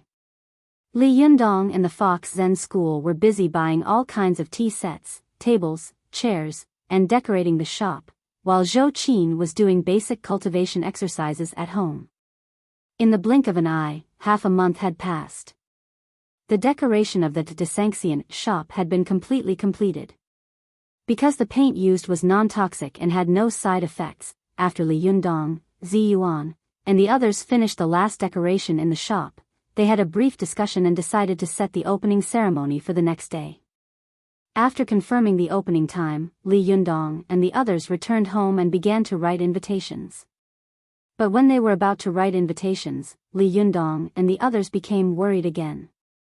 When others treat us, are we worried about who to invite? But if he were to treat, he would be worried. Who could he invite? Counting with his fingers, Li Yundong found that the number of people he could invite was less than the number of fingers on both hands. Feng Na is one of them. Ching Cheng is also one of them. Okay, class monitor Sun Li is one of them. Li Yundong realized that he had almost no friends at school, and most of his friends were girls. He turned to Zi Yuan and said, Isn't my university a bit of a failure? Ruan Hongling fanned the flames and said, You are a failure. Zi Yuan glared at her and said, Hongling, don't make trouble. Write your invitation. Ruan Hongling snorted and said, There are only a few people in total. What's there to write? Su Chan comforted her and said, Yundong, in fact, you are thinking too much. You have a lot of support in school. If you want to invite someone, I'm afraid you can invite thousands of people. Li Yundong smiled and said, Forget it. It's better not to come here to watch the fun. As he said this, he simply pulled out 20 blank invitations and mixed them with Feng Na's invitation. Let her make the decision. Let her fill it out herself. Let's not waste our time. Zi Yuan saw that the group of people had been thinking for a long time. Most of the invitations written on the invitations were from students. She thought to herself, this is not a good thing. After all, it's a big shop. How can it be without a few supporters? Zi Yuan hesitated for a moment and said, How about I find a few people? Li Yundong refused without hesitation. No, I know your people very well. They either covet your beauty or have something to ask of you. If you ask someone for help, it will be exactly what they want. Hearing this, Zi Yuan didn't know why, but she felt a little warm in her heart. She smiled and said, Not all of them. Li Yundong shook his head and was about to speak, but he saw the girl next to him stretching her head out and wanting to say something. Li Yundong smiled and said, Chaner, if you have something to say, just say it. Su Chan looked at Li Yundong and said weakly, Yundong, do you want to send an invitation to President Chao? President Chao? Chao Kefi? Li Yundong was stunned for a moment. Only then did he remember the beautiful and capable woman who was so beautiful that she could cause the downfall of a city and a country, but she was also worried and sick. Li Yundong asked curiously, Why did you suddenly think of her? Su Chan blinked and said, Aren't you thinking about who you can invite? I think President Chao should be considered a friend, right? Even if she's not a friend, she's still an acquaintance, right? Su Chan's words reminded Zhou Qin, who had been silent to the side. Zhou Qin had been immersed in cultivation these days, almost ignoring the outside world and wholeheartedly practicing the Tongtian skill. Hearing Su Chan's words, Zhou Qin remembered that she still had some friends in Tiannan City who could be called to support her. She opened her mouth and was about to speak, but at this time, Li Yundong said, "I won't disturb President Chao. I also caused a lot of trouble for her at the beginning. I'm sorry." Su Chan looked at Li Yundong with some confusion. "Why?" "I think she's very worried about you." Li Yundong didn't know whether to laugh or cry.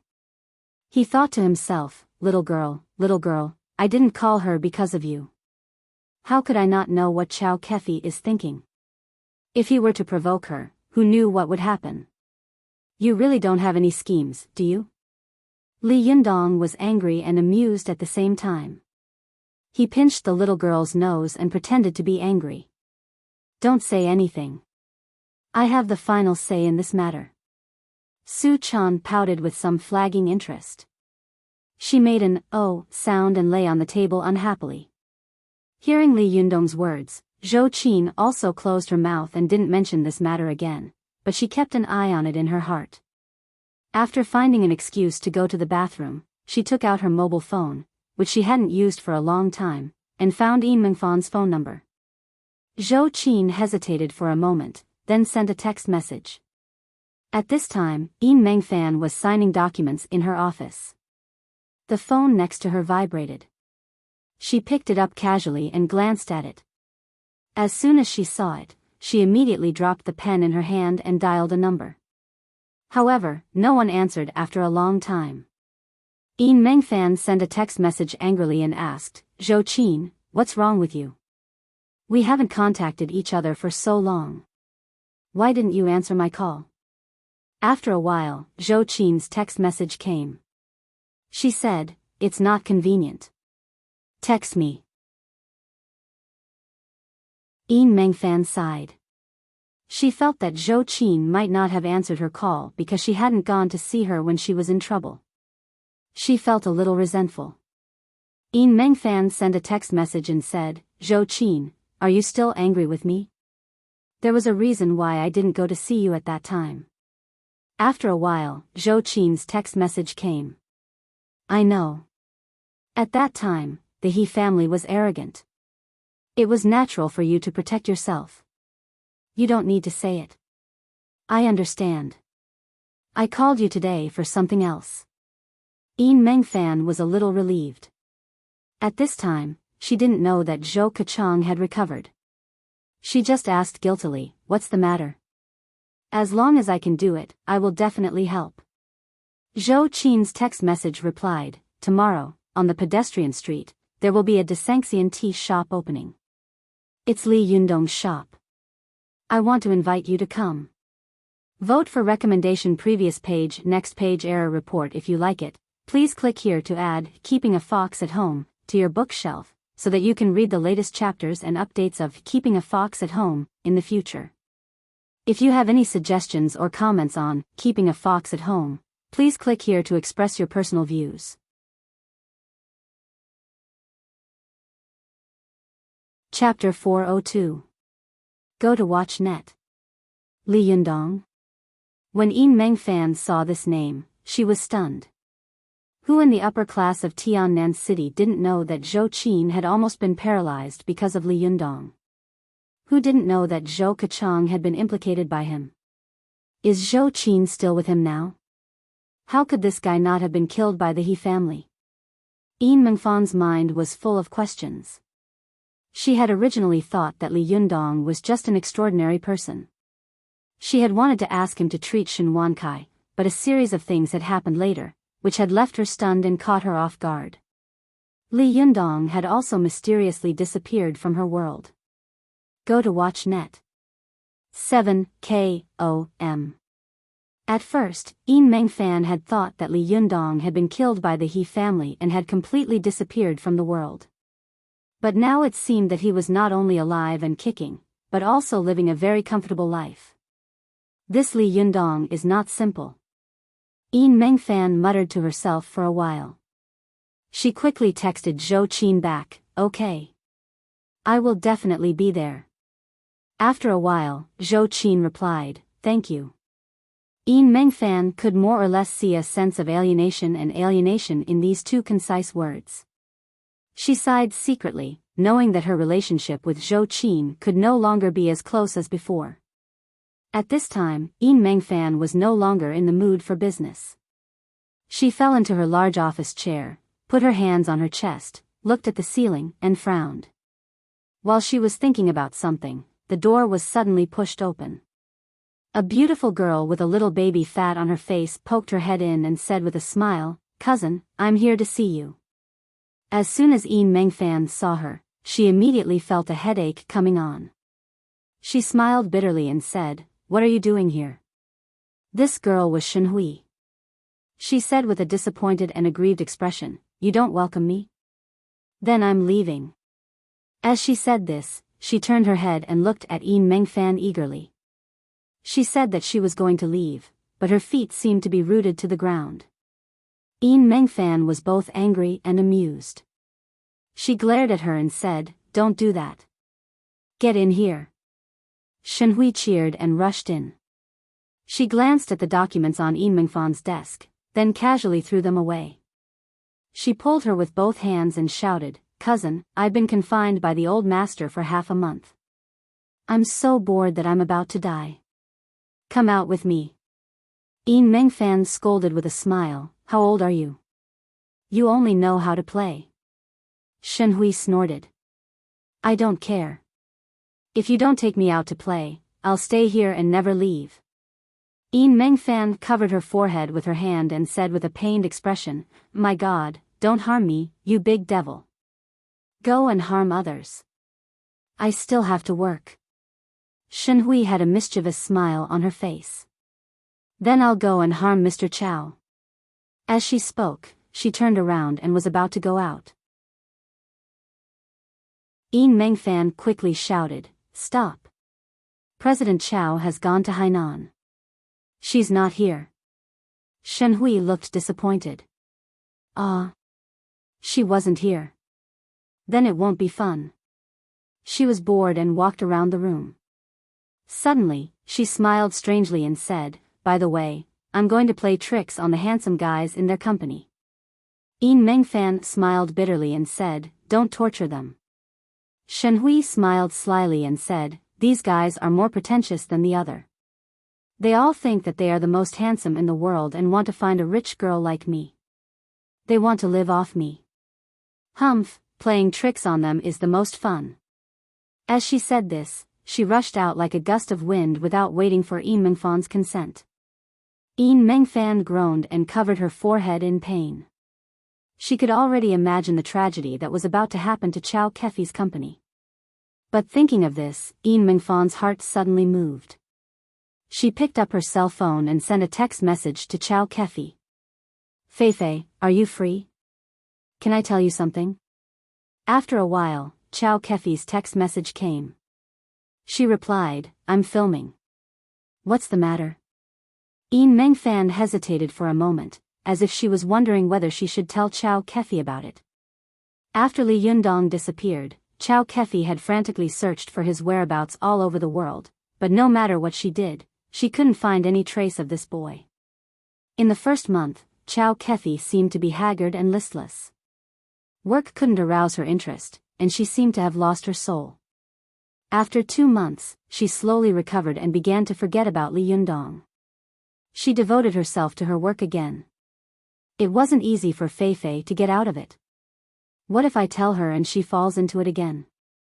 Yin Mengfan was not optimistic about the relationship between Chow Kefi and Li Yundong, but Chow Kefi had repeatedly told her that as soon as she knew Li Yundong's whereabouts, she must tell her as soon as possible.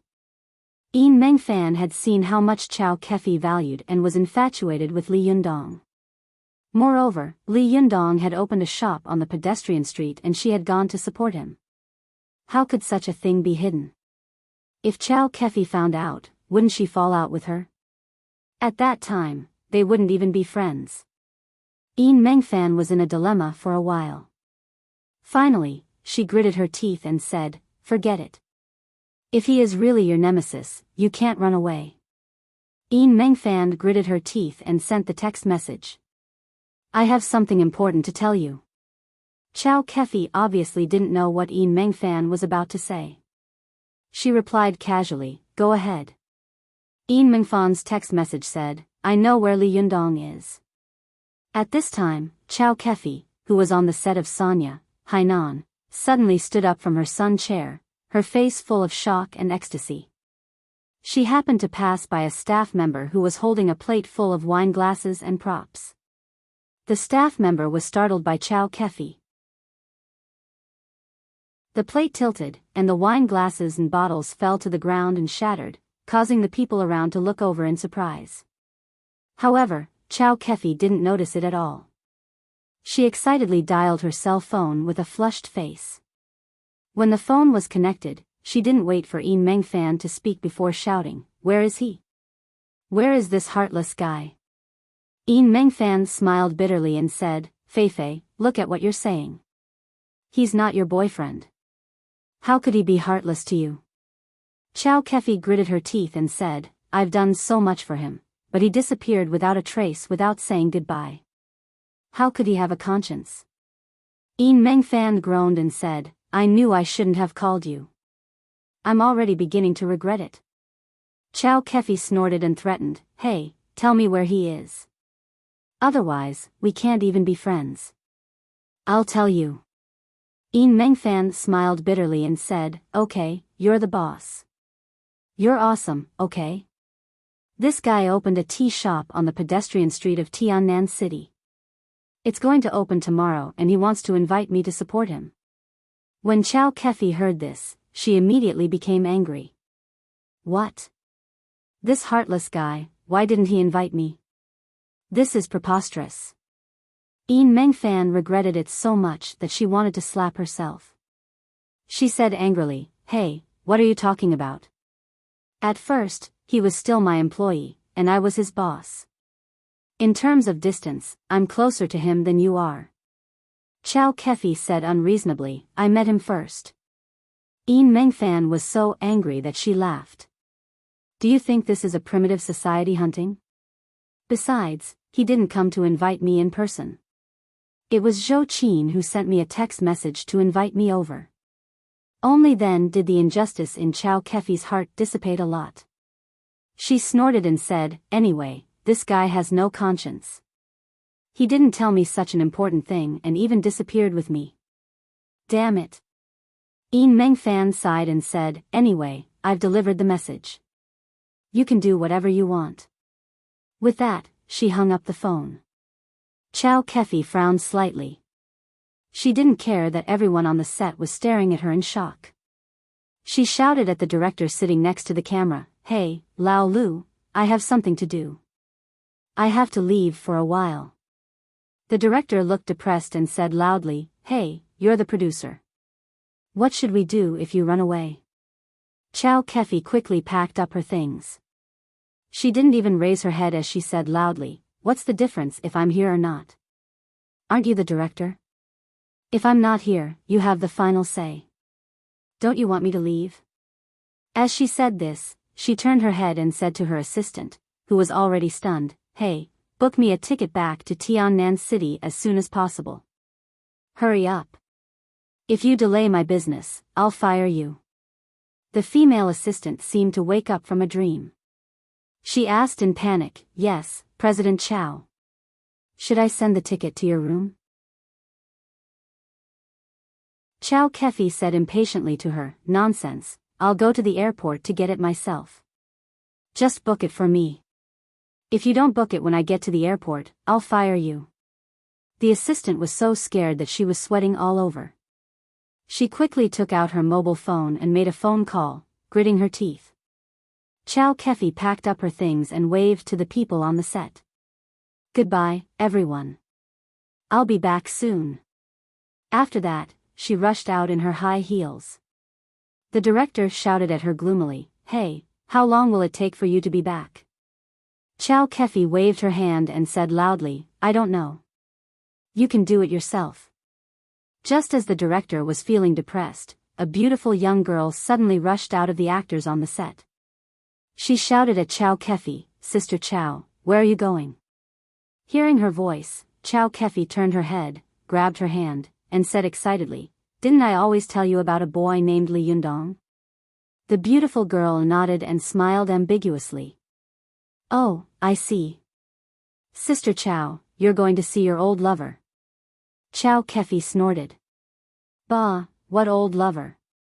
She said mysteriously to the beautiful girl in front of her, "How about I take you to see a real master?" The beautiful girl thought for a moment, then rolled her eyes. She giggled and said, "Well, it's good to broaden my horizons. Let's see if the guy you're bragging about is as powerful as you say."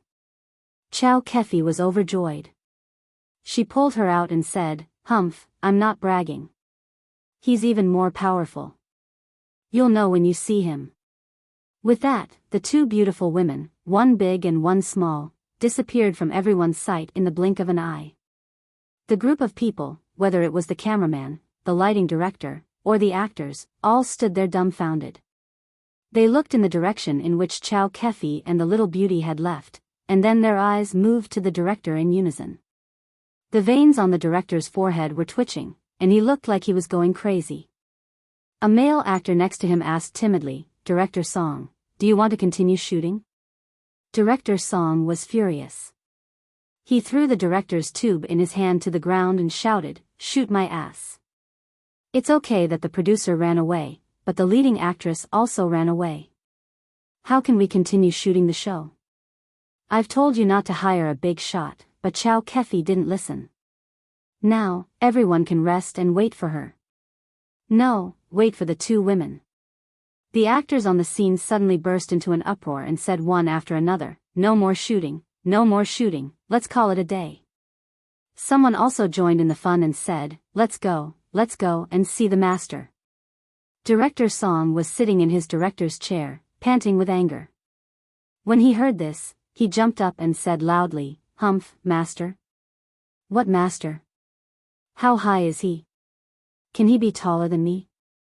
Someone next to him immediately muttered in a low voice, "Even Seng Ji Wei is taller than you." Although the voice was soft, everyone heard it clearly, and they immediately burst into laughter. Director Song was so angry that his face turned red and he said angrily, "Who said that? Stand up." No one dared to stand up. They immediately scattered and flashed away in an instant. Only the director was left in the same place, his face red with anger. "Humph, master. What bullshit master? Whoever is taller than me is a master. I don't believe that there is a master in this world." Just as the director was angrily cursing, Chow Kefi quickly arrived at the airport with the beautiful girl and boarded the return plane. As soon as they got off the plane, Chow Kefi wanted to pull the girl to Li Yundong's shop. But on second thought, she stopped again. She thought to herself, "Humph, Li Yundong, I couldn't find you before. You are so mysterious. Now that you have opened a shop, I'm not afraid that you will run away." The monk can run away, but the temple can't run away. Thinking of this, Chow Kefi snapped her fingers and said, "Let's go back to the hotel." The girl was a little surprised. "Not going?" Chow Kefi pointed at her and then at herself. "The two of us are going in this outfit? Aren't you afraid of being laughed at? His shop opens tomorrow. We'll go there tomorrow. Today, we'll go to the spa and get our hair done." The girl left the studio wearing a pair of big sunglasses. She covered her mouth and laughed. "Sister Chow, didn't you always say that you were born beautiful and didn't need these things? Why are you doing these things today?" Chow Kefi blushed and glared at the girl. "How dare you laugh at Sister Chow? Don't follow me if you have the ability." Humph. When the girl saw Chow Kefi turn around and leave, she quickly chased after her with a smile. "Sister Chow, don't. I left my agent behind and came out with you. If you leave me behind, I'll have no one to rely on." Only then did Chow Kefi break into a smile. "Then listen to Sister Chow. I'll take you to see a master tomorrow. The girl blinked her eyes. How high does one have to be considered an expert? Chow Kefi was stunned for a moment, and her face suddenly became a little emotional. He is as tall as the sky is. Vote recommendation previous page return to contents next page error report if you like. Please click here to add Keeping a Fox at Home to your bookshelf so that you can read the latest chapters and updates of Keeping a Fox at Home in the future. If you have any suggestions or comments on Keeping a Fox at Home, please click here to express your personal views.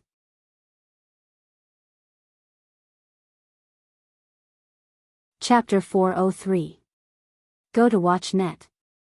The next day, Li Yundong got up early. Although he was already a cultivator and paid attention to calmness, today was the first day of the opening of Desanxian. If there was a good start, it would undoubtedly greatly enhance the confidence of Li Yundong and the others. Go to watch net. Chinese people were superstitious, especially after Li Yundong began to cultivate. He became convinced of these things. Although he got up very early, when Li Yundong walked out of the room, he found that Su Chan and the others were already busy in the living room. Even Zhou Qin was busy going in and out. When Zi Yuan saw Li Yundong, she greeted him with a smile. "You're up?" Li Yundong smiled a little embarrassedly and said, "I'm really ashamed. I've become the most idle person." Zi Yuan smiled and said, "These guys are so excited that they can't sleep at night. They get up before dawn and start playing. You, on the other hand, are so deep in meditation that you haven't been disturbed." Li Yundong chuckled and said, "Is everything ready?" At this time, Su Chan said to Li Yundong loudly with a smile, "It's ready. We're just waiting for you." Li Yundong waved his hand and said, "Okay, everyone, let's go. Today, Desanxian officially opens." At this time, whether it was Su Chan, Wan Hongling, or the little foxes of the Fox Zen School, they all cheered in unison, "Hooray, it's open." Li Yundong said in a serious voice, "Before that, let me brush my teeth and wash my face first." Everyone immediately burst into laughter and scolded in unison, "Go, go." After Li Yundong finished washing up, he deliberately changed into a set of men's clothes that he had bought with Su Chan before. He was dressed in a suit and leather shoes, looking energetic and heroic. Su Chan also changed into the dress that Li Yundong had bought for her. She looked like a beautiful princess who was loved by all, and her beauty was amazing. Not only her, but the three Sherbua and the little foxes of the Fox Zen School also solemnly changed into formal clothes and dressed beautifully. Although Zi Yuan and Zhou Qin were not wearing formal clothes, they were all dressed in simple and elegant long dresses, like daffodils and orchids. Even Wan Hongling, who usually didn't pay much attention to her appearance, changed into a rose-red cheongsam. The high collar and V-shaped neckline added a bit of mature charm to her. Li Yundong looked at the crowd and said with a smile, "There are so many beautiful women here. Why do we need to invite guests? With you guys here, the Desanxian is shining enough, but what?" Su Chan asked curiously. Li Yundong smiled and said, "But I'm afraid that in the future, guests won't come to drink tea, but to see beautiful women. That will put the cart before the horse." Wan Hongling snorted and said, "Nowadays, it's about the economy of beauties, and it's also the era of the economy of eyeballs. With so many beauties accompanying you, you should be happy." Zi Yuan smiled and said, Okay, don't talk about it. Let's hurry up and set off. Don't be late." The group took a taxi to the pedestrian street. As soon as they got out of the car, they attracted the attention of countless people. Li Yundong was masculine and handsome, and his elegant aura was actually comparable to that of modern trap men. As soon as he appeared, he immediately attracted the attention of many women on the side of the road, but it was the many beautiful women around Li Yundong who attracted more attention. From Su Chan to Zi Yuan to Zhou Qin, and then to Wan Hongling and the people of the Fox Zen School, they were all fat and thin, but all of them were stunning beauties.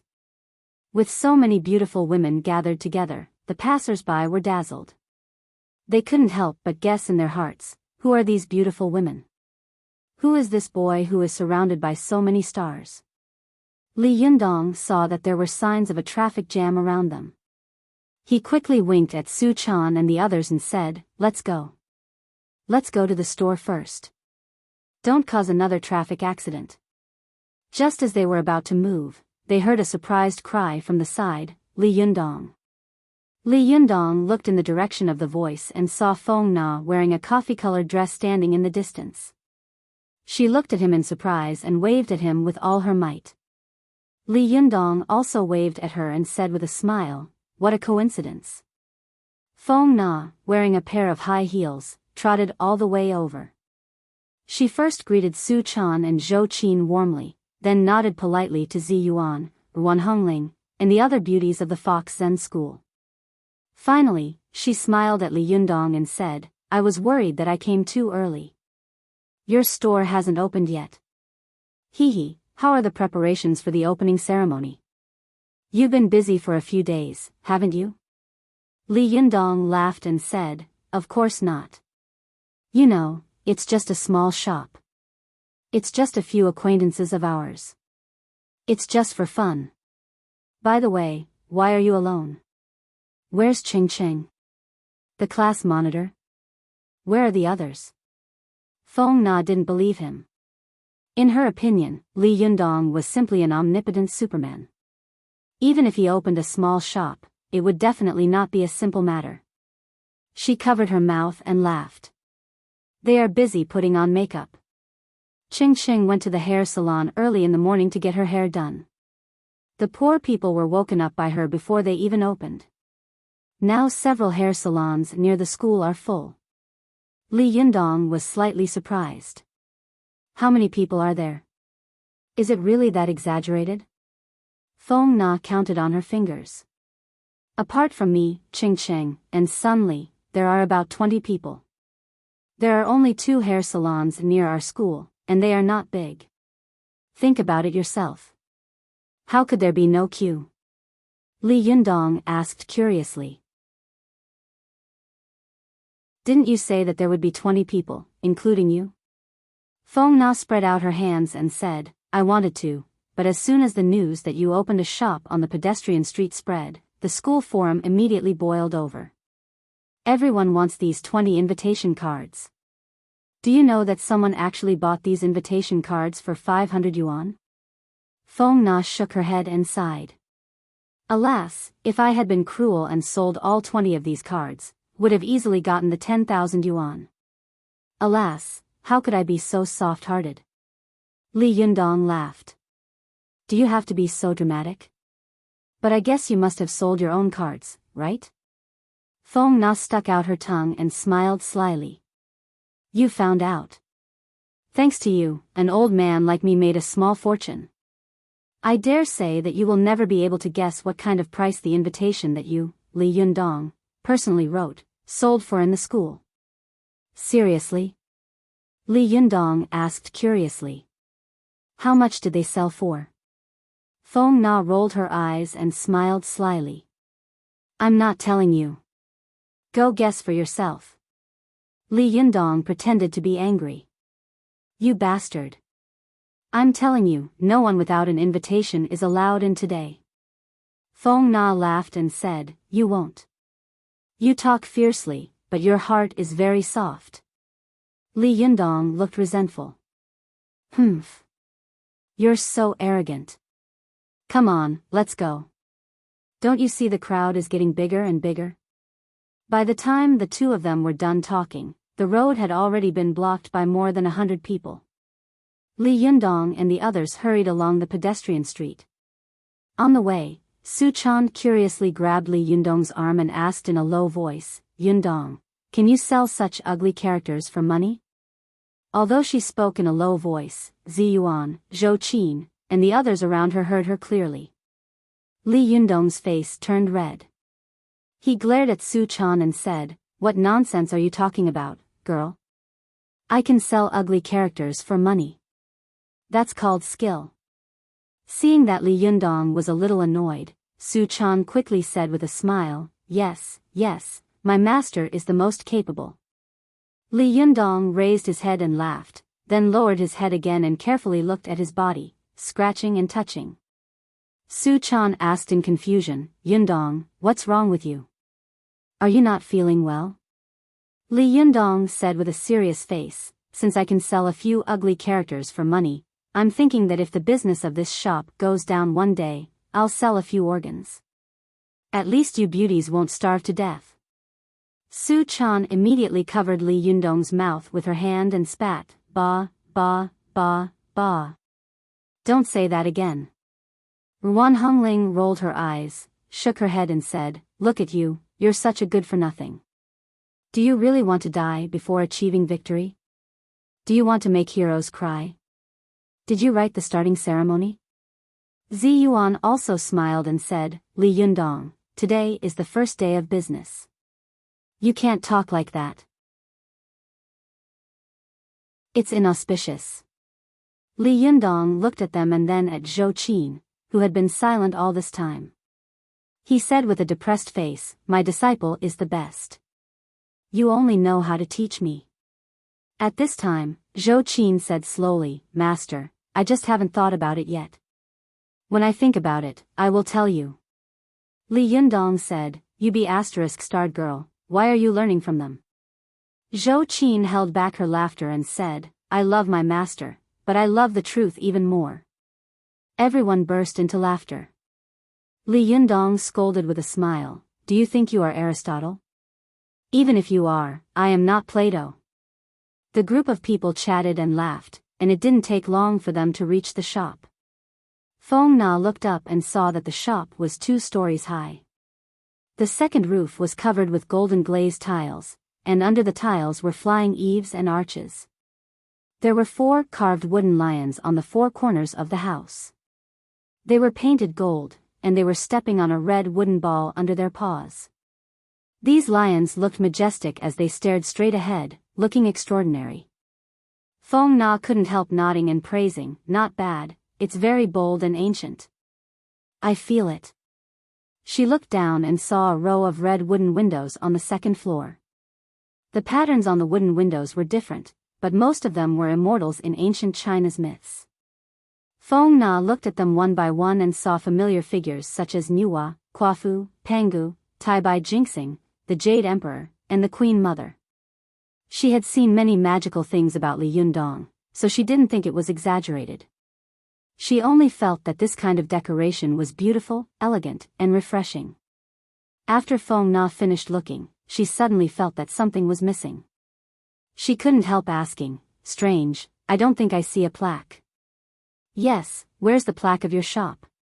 Li Yundong chuckled and winked at Su Chan and the others.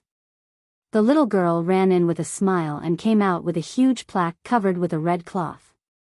Feng Na saw at a glance that the plaque was even bigger than Su Chan's body. Su Chan was not short, but she was holding the plaque like a child. She shouted nervously, be careful, don't fall and touch it. Li Yundong laughed and said, it's okay, it's okay. Su Chan stopped in front of her and winked at her mischievously. Then, with a shake of her hand, she threw the huge plaque into the air and caught it as if it were light. She giggled and said, don't worry, nothing will happen to it. Feng Na saw that Su Chan was playing with the plaque like a child's toy, as if it was as light as a feather. She was tongue-tied and reached out to pick up the plaque. As soon as she picked it up, she suddenly felt that the plaque in her hand was heavy. It must weigh at least 20 to 30 kilograms. Feng Na was shocked and was about to ask, but she glanced behind Li Yundong and was stunned. She asked curiously, Li Yundong, does your neighbor also run a tea shop? Li Yundong snorted in his heart and said, yes. Feng Na couldn't help but frown. This is like fighting a drum to the other side. Is there anyone who does business like this? Open a shop across the street that does the same thing? Li Yundong said lightly, if the sky wants to rain, the mother wants to get married. If they want to open a shop, what can I do? Let them go. Feng Na suddenly said in surprise, are they also opening today? This time, Li Yundong and the others were shocked. They all looked back and saw a group of people walking out of the opposite shop. The leader was Zhao Yuzhen, who had a smug look on his face. Behind him stood a group of beautiful women in cheongsams. These beautiful women were carrying a plaque covered with a red cloth. They stood obediently behind Zhao Yuzhen with professional smiles on their faces. Li Yundong frowned and thought to himself, it can't be such a coincidence, can it? Just as he was feeling disgusted, he saw Zhao Yuzhen laughing and walking over to him. He said arrogantly and proudly, "Little brother, I didn't expect that we would be so fated. We chose to open the same shop, and we also chose to open on the same day. What a coincidence, what a coincidence, ha ha ha ha." Vote recommendation previous page next page error report if you like. Please click here to add Keeping a Fox at Home to your bookshelf, so that you can read the latest chapters and updates of Keeping a Fox at Home in the future. If you have any suggestions or comments on Keeping a Fox at Home, please click here to express your views.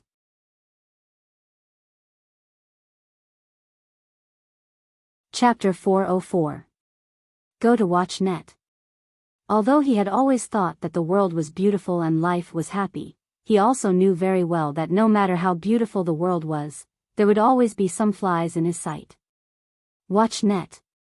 7 KOM. In Li Yundong's opinion, Zhao Yuzhen was undoubtedly a competent fly. He always appeared in an inappropriate situation, at an inappropriate time, and in an inappropriate manner. This guy is so annoying. Su Chan whispered to Li Yundong with a look of disgust. Li Yundong patted her arm and motioned for her not to be impulsive. He took a step forward and said indifferently, "Is it really a coincidence? How can there be so many coincidences in this world?" Zhao Yuzhen acted as if he hadn't heard Li Yundong's words.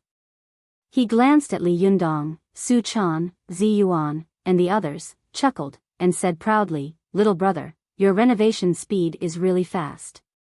I admire you very much. Fortunately, my renovation speed is not slow either. Hee, I just happened to finish it at the same time as my little brother, ha ha ha." Li Yundong and the others looked at Zhao Yuzhen's tea house and saw that the door of the tea house was covered with floor-to-ceiling transparent glass windows. The interior and exterior of the tea house were resplendent and modern. There were 2 rows of beautiful tea attendants in cheongsam standing at the door. The slit of their cheongsam skirts was almost exposed to the root of their thighs. Ruan Hongling snorted inwardly and mocked in a low voice, "This shop smells like a nouveau riche from the inside out. How can we drink this kind of tea?" Zhou Qin also showed a mocking smile and said in a low voice, "Is this a tea cellar or a meat cellar?" Hearing their words, Li Yundong smiled and agreed with them very much. He didn't want to be entangled with Zhao Yuzhen, so he said to him, "Mr. Zhao, you're going to open today, and we're also going to open today. Why don't we go back to our own business?" How could Zhao Yuzhen be willing to let Li Yundong go? He hadn't had enough yet. He quickly said, "Hey, little brother, don't go. It's the first day of business, so we have to get a good start." With that, he clapped his hands, and a beautiful and slender woman in a cheongsam walked over with a plate with a stack of red envelopes in her hand. Zhao Yuzhen grabbed a handful of red envelopes from the plate, then carelessly stuffed them into Li Yundong's hands. He said loudly, "Little brother, this is a little gift from me. It's for good luck. You must accept it." How could Li Yundong accept it? He took a step back without batting an eyelid, then said with a smile, "President Zhao, you're too polite. I can't afford to return the favor." Zhao Yuzhen's hand missed the red envelope. His expression changed quickly, but he soon forced a smile. He waved his hand at the growing crowd around him and threw the red envelopes in his hand all over the sky. He laughed and said, "Come on, today is the opening day of my shop. I want to ask for some cheers. Everyone will be happy when you raise your head and open the door." The surrounding crowd suddenly burst into an uproar. Those who had grabbed the red envelopes held them in their arms as if they had obtained some great treasure. They turned around and ran away. Those who had not grabbed any stood where they were and cursed loudly. Some people simply surrounded Zhao Yuzhen to ask for more. Zhao Yuzhen laughed proudly and said, "The red envelopes in the morning have been distributed. We'll distribute them in the afternoon. Everyone, come on time at 2 o'clock in the afternoon. There will be more distribution then." The surrounding people were overjoyed and cheered one after another. Li Yundong and the others sneered. Li Yundong tilted his head and said to Zi Yuan with a smile, "Doesn't he look like a landlord who gave money to beggars on the street in ancient times?" Zi Yuan smiled and said, "The national character of the Chinese people has never changed. Everyone has a deep-rooted idea of being a landlord and a rich man in their bones. It's just that some people show it very obviously, and some people don't have the chance to show it." Li Yundong pretended to be angry and said, "Hey, whose side are you on? Aren't you scolding us as well?" Zi Yuan smiled and said, "Well, this guy is a vulgar nouveau riche, a landlord living in the old society. Are you satisfied now?" Li Yundong nodded and laughed. "That's more like it."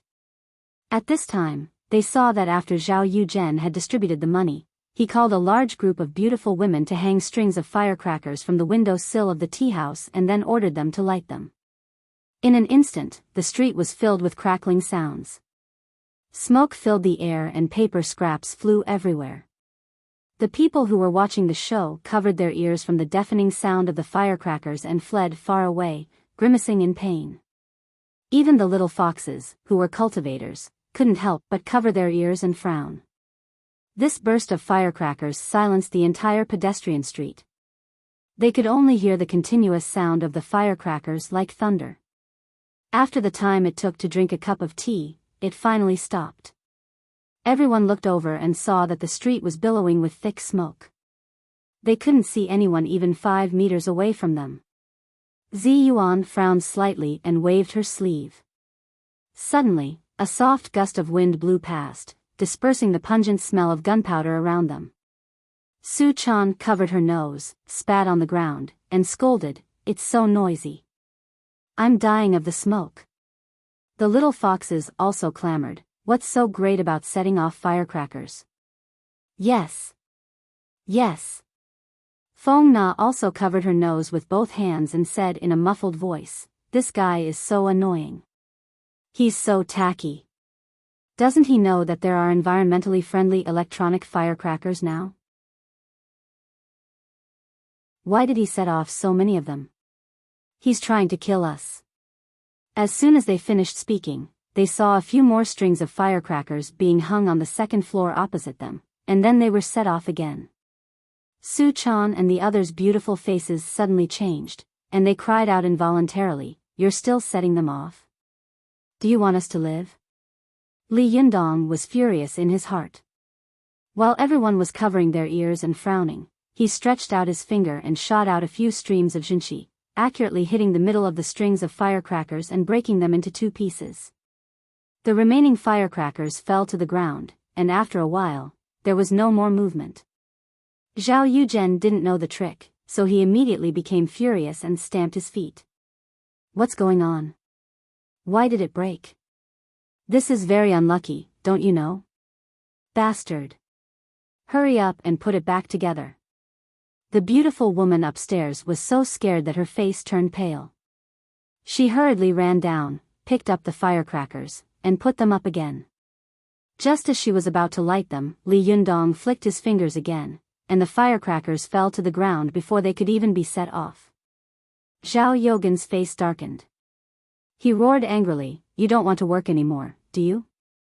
Today is my opening day, but you've ruined my mood again and again. If it weren't for the fact that I don't want to be unlucky today, I would have asked you to pack up and leave immediately." The beautiful woman who had been scolded ran downstairs with a pale face. She picked up the firecrackers and ran back. When she got up, her eyes were full of tears. Li Yundong couldn't bear to see her like this, but in the end, he didn't break the firecrackers for the 3rd time. After Zhao Yuzhen finally finished setting off the firecrackers, he waved his hand and shouted to the beautiful women in the store, "Hurry up, get ready.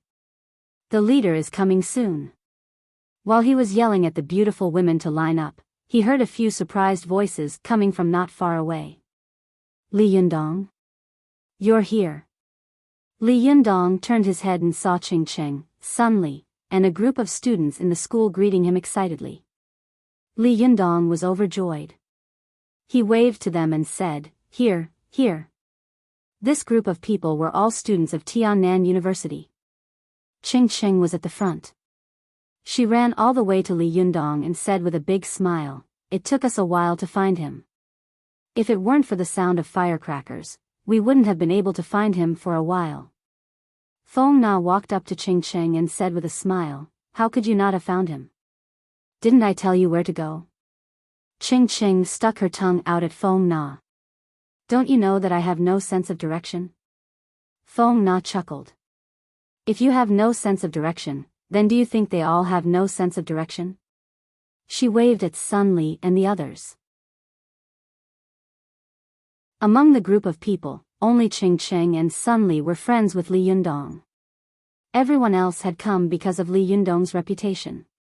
They glanced at Li Yundong in awe, then looked around curiously, unable to hide the envy and admiration in their eyes. "Li Yundong, you haven't been to school for a long time again." Sun Li yelled at Li Yundong. "I'm going to mark you down for skipping class." Li Yundong smiled bitterly and cupped his hands. "Class rep, big sis, hero. Please, old man, have mercy on me. Haven't you seen how I cause trouble every time I go to school?" Sun Li snorted. A smile appeared at the corner of her mouth. "Well, that depends on how you treat me." Li Yundong laughed. All right. Everyone, please come in." The group of people chatted and laughed as they made their way inside. Ching Cheng looked at the tea shop across the street curiously. "Hey, Li Yundong, what's that shop over there?" she said without hesitation. "It was so lively just now. This is more like an opening ceremony. Why didn't you make it more lively?" As soon as she said this, the faces of Su Chan, Wan Hongling, and the others all darkened. Feng Na quickly pinched Ching Cheng's arm. Then, she glared at Ching Cheng and whispered, "No one will take you for a mute if you don't talk." Only then did Ching Cheng realize that she had said the wrong thing. She lowered her head and said, "Oh." Li Yundong and Zi Yuan had also discussed whether the opening ceremony should be a big one or a small one. Zi Yuan felt that it was against the rules for cultivators to open a shop in a busy city. If they made a big deal out of it, it would be too ostentatious and inappropriate. It was better for cultivators to keep a low profile. Li Yundong thought for a moment and agreed with Zi Yuan's idea, so he only invited some familiar people. Everyone just wanted to have a small celebration. But he had never expected that Zhao Yuzhen would also come with him. Moreover, he was so ostentatious that he wanted everyone in the world to know about it. Li Yundong was unhappy in his heart, but he still had a faint smile on his face. He smiled at Ching Cheng and said, "It's nothing. We'll have fun, and they'll have fun." Ching Cheng saw that Li Yundong's smile was gentle and didn't seem to be angry, so she was relieved. She said weakly, "I'm a clumsy person. Don't take it to heart." Li Yundong laughed and waved his hand. "We're old friends. Don't be so polite." Feng Na also had an idea. She quickly tried to smooth things over and said, "By the way, Li Yundong, why don't I call my master and ask them to come over for an interview? Can it be considered a form of support?" Li Yundong laughed and waved his hand. "No, you have to keep a low profile. Don't bother with this kind of thing." Before he could finish his words, he heard Zhao Yuzhen say loudly to them, "Reporter's interview? Well, I happen to have an appointment with reporters to interview the cameraman. Little brother, do you want to interview you by the way?" When everyone saw Zhao Yogan's arrogant appearance, they all frowned. Li Yundong smiled and said, "Forget it, Mr. Zhao. I don't have this kind of luck. I'm afraid I can't afford it." Seeing that Li Yundong had shown weakness, Zhao Yuzhen laughed proudly, as if all his previous unhappiness had been vented. Just as he was about to speak, he saw a car drive in. A young woman holding a microphone and a young man carrying a camera on his shoulder got out of the car. Li Yundong was stunned and asked curiously, "Speak of the devil?" When Feng Na saw the two of them, she immediately frowned and wanted to hide behind the crowd without batting an eyelid. However, as soon as the young man got out of the car and saw Feng Na, he shouted in surprise, "Nana, you're here." As he spoke, he ran toward Feng Na with the camera. Li Yundong, who was standing to one side, thought to himself, "Who is this person? Feng Na's boyfriend?" Vote for recommendation previous page back to contents next page error report if you like. Please click here to add Keeping a Fox at Home to your bookshelf, so that you can read the latest chapters and updates of Keeping a Fox at Home in the future. If you have any suggestions or comments on Keeping a Fox at Home, please click here to express your personal views.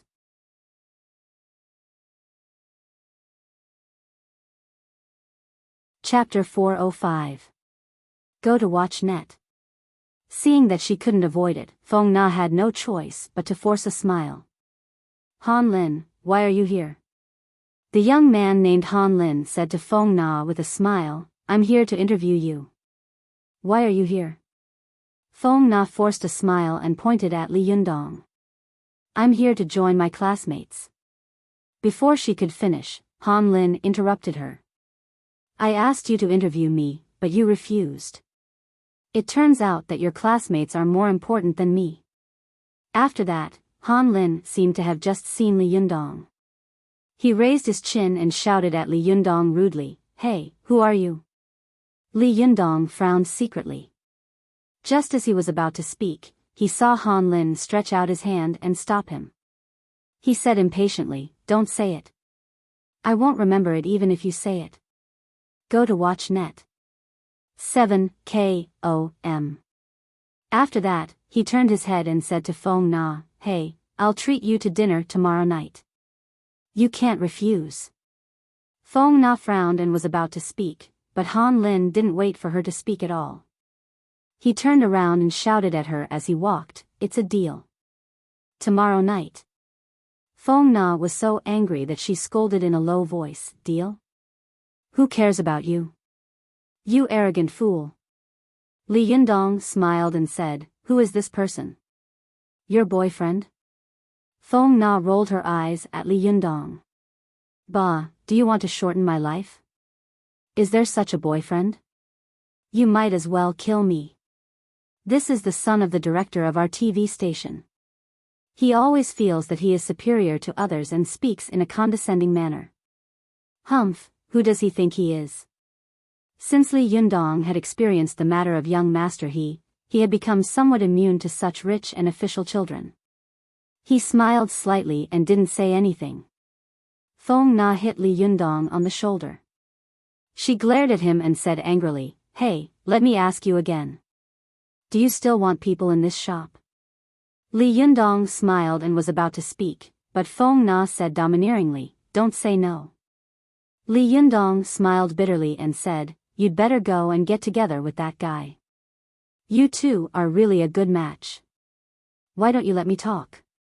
His words made Ching Ching, who was next to him, giggle. She teased, "Nana, don't be so ungrateful.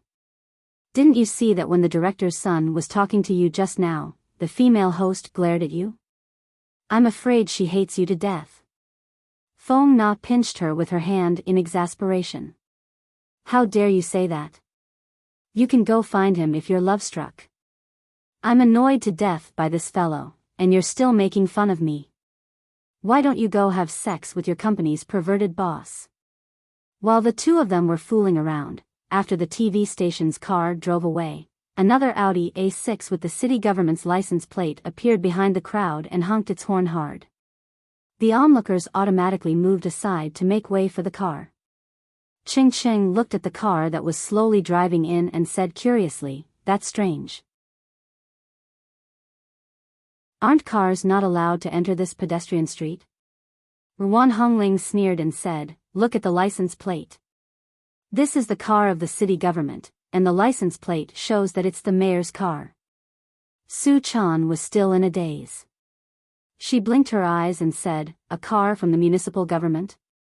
Is it the mayor? What is he doing here? While they were talking, they saw the car stop. As soon as Zhao Yuzhen saw it, he immediately went up to it with a smile. He rushed to open the door, stretched out his hands, and said loudly, "Welcome, Mayor Zheng. I'm sorry I didn't go out to meet you. I'm so rude." A middle-aged man with a big belly and a suit got out of the car. He held Zhao Yogan's hand with one hand and said with a smile, "President Zhao, you're so elegant. Why do you want to open such a tea shop?" Zhao Yuzhen laughed and said, "It's just for fun. Mayor Zheng, please come in." While he was talking, Han Lin rushed in front of him, nodding and bowing with a flattering smile on his face. The arrogant and rude young man just now was now as humble as a grandson. He said loudly, "Mayor Zheng, President Zhao, look here." The young hostess was also very smart. She immediately put the microphone over and asked a lot of irrelevant questions. Mayor Zheng seemed to be very enthusiastic, holding Zhao Yogan's hand and answering a lot of irrelevant questions into the microphone. Su Chan looked at Mayor Zheng curiously. She only felt that she knew every word the mayor said, but what puzzled her was why she didn't know what he meant when he said these words together. Su Chan turned to Li Yundong and asked in confusion, "Yundong, what is this man talking about?" The corner of Li Yundong's mouth curled up and he said, "Nothing. It's normal that you don't understand, because they're not used to speaking human language." Wan Hongling burst out laughing and patted Li Yundong on the shoulder. "Not bad, you've finally said something sensible." At this time, Su Chan and Li Yundong's classmates around them all burst out laughing. Li Yundong glared at Wan Hongling angrily. "Are you stupid? Do you want to have a civil war?" While they were talking, they saw Zhao Yuzhen and the others surround Mayor Zheng and walk into the shop. After a while, after the mayor's car drove away, another car followed, and a fat middle-aged man got out of it. President Zhao came out again with a surprised face. "Oh, Director Fong, hello. My apologies for not going out to meet you. Please come in, please come in." Then, one car after another followed. The pedestrian street, which was usually empty of cars and horses, was suddenly crowded with people. The onlookers were already dumbfounded. At this time, even a fool could see that these people were all officials who had come to support someone. What kind of shop is this? I don't know. I guess the boss is very powerful. Otherwise, how could he find so many officials? That's true.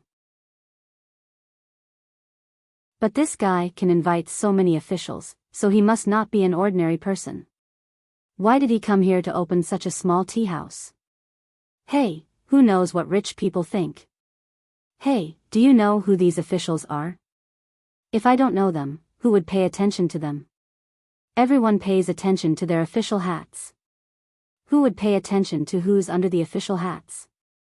While the crowd was talking, another eye-catching BMW X6 suddenly drove in.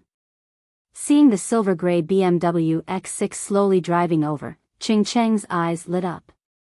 She stammered, "SUV, too. This is my favorite." Fong Na rolled her eyes at her.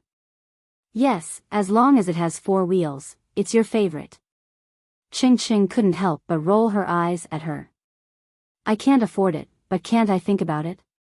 Saying this, she sighed faintly. "Hey, when can I have a car like this?" Fong Na laughed. "It's simple. Find a rich man to support you." Ching Ching suddenly turned her head, her eyes sparkling with infatuation. She looked at Li Yundong in a daze and said, "Mr. Li, support me." Li Yundong knew that Ching Ching was joking with him. He coughed dryly, pointed at Su Chan, Zi Yuan, Zhou Qin, and a large group of foxes from the Fox Zen school behind him, and said seriously, "Please line up to get a number." Suddenly, Fong Na and Ching Ching burst out laughing. Zhou Qin blushed slightly and gave Li Yundong a resentful look, not saying anything. Zi Yuan also gave Li Yundong a somewhat unnatural look, as if she was complaining about his joke just now.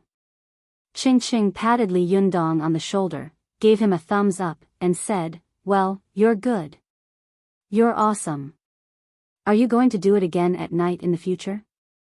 As she spoke, she burst out laughing again. Her words were a little blunt. Li Yundong glanced at Su Chan awkwardly, smiled dryly, and didn't respond to her words. The opening ceremony was supposed to be a joyous event, but it had been disturbed by Zhao Yuzhen. At this time, hearing Qing Cheng's words, the little girl felt even more flustered. She couldn't help pouting, moved closer to Li Yundong, and whispered, "Yundong, let's go back." Li Yundong nodded. "Okay, let's go in, everyone." As he was speaking, he saw the other students suddenly pointing at the BMW and exclaiming, "Look! Look, it's Wang Li, the Wang Li on TV." These students all recognized her and exclaimed in surprise, "It's really her. She's so beautiful in real life." No way, the other side even invited a TV star? Is it that exaggerated? Is this an opening ceremony or a show? Idiot, is there a difference between the two? Li Yundong took a closer look and saw a woman in fur getting out of the car. The woman waved at the crowd who had recognized her and greeted them enthusiastically. Su Chan saw that the people around her had suddenly become excited after recognizing the woman. She asked curiously, "Yundong, who is this woman? She seems to be very famous." Li Yundong chuckled and said, "She's a TV star. Recently, she acted in a film and became very popular. Don't you often watch soap operas? Why don't you know her?" Su Chan pouted and said, "How can it be the same on TV and off TV? There are two people. How can I recognize them?" Li Yundong immediately laughed and said, "That's right. You've hit the nail on the head." Su Chan didn't understand. She asked in a daze, "Ah? What did I say? What secret?" Li Yundong laughed. He touched the girl's hair and said, "Forget it. It's better if you don't understand. Come on, let's go in so that we don't have to worry about these guys."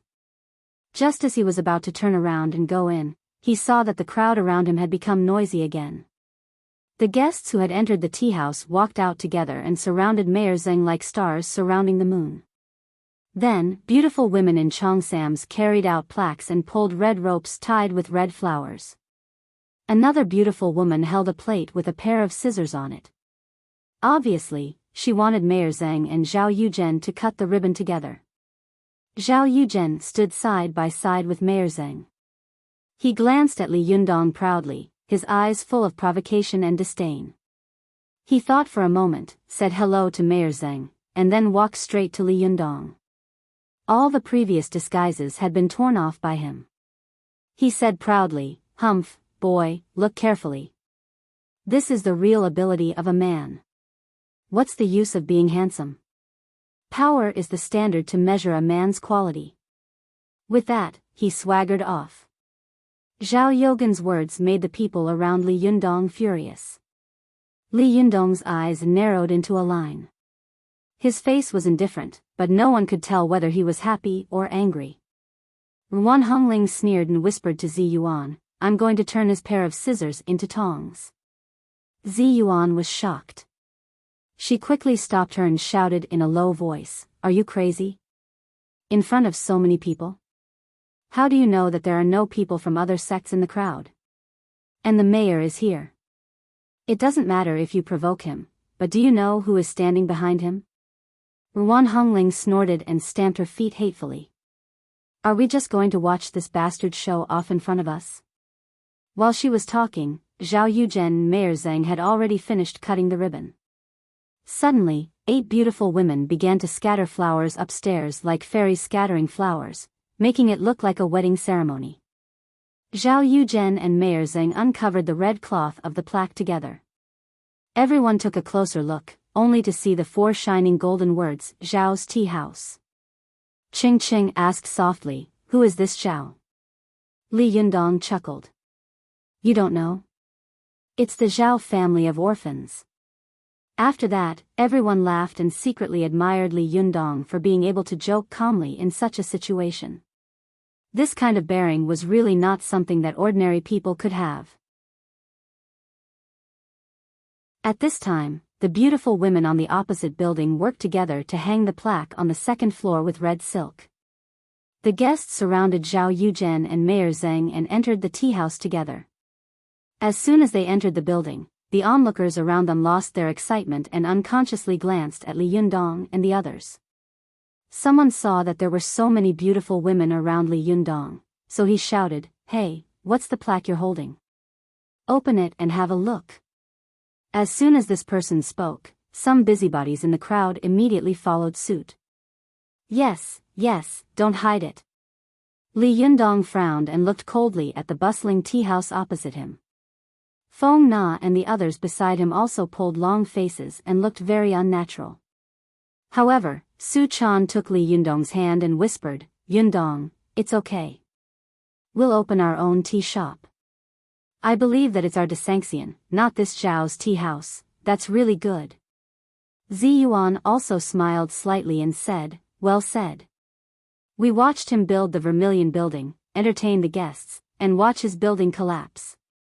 Li Yundong, don't be fooled by the fact that his upstairs is full of friends at this time. This man is arrogant and domineering. He will definitely get into trouble in the future. I believe that it won't be long before he gets into trouble." Li Yundong smiled slightly and said, "You don't have to comfort me. I'm fine. It's my miscalculation that I didn't treat you well when I invited you all here today. I'll punish myself by drinking 3 cups of wine later." Everyone said understandingly, "What are you talking about? Li Yundong, you're too polite." Li Yundong laughed and said, "Then what are you waiting for? Let's all go in." Everyone laughed and walked in. Zhou Qin, who was at the door, looked at her watch anxiously. She took out her mobile phone from her pocket and was about to turn it on when she suddenly saw a stretched Lincoln driving in from afar. Zhou Qin had sharp eyes and saw the license plate of the car at a glance. She immediately turned her head and shouted at Li Yundong, "Master, come and see." Vote for recommendation. Previous page. Return to table of contents. Next page. Error report. If you like, please click here to add Keeping a Fox at Home to your bookshelf, so that you can read the latest chapters and updates of Keeping a Fox at Home in the future. If you have any suggestions or comments on Keeping a Fox at Home, please click here to express your personal views.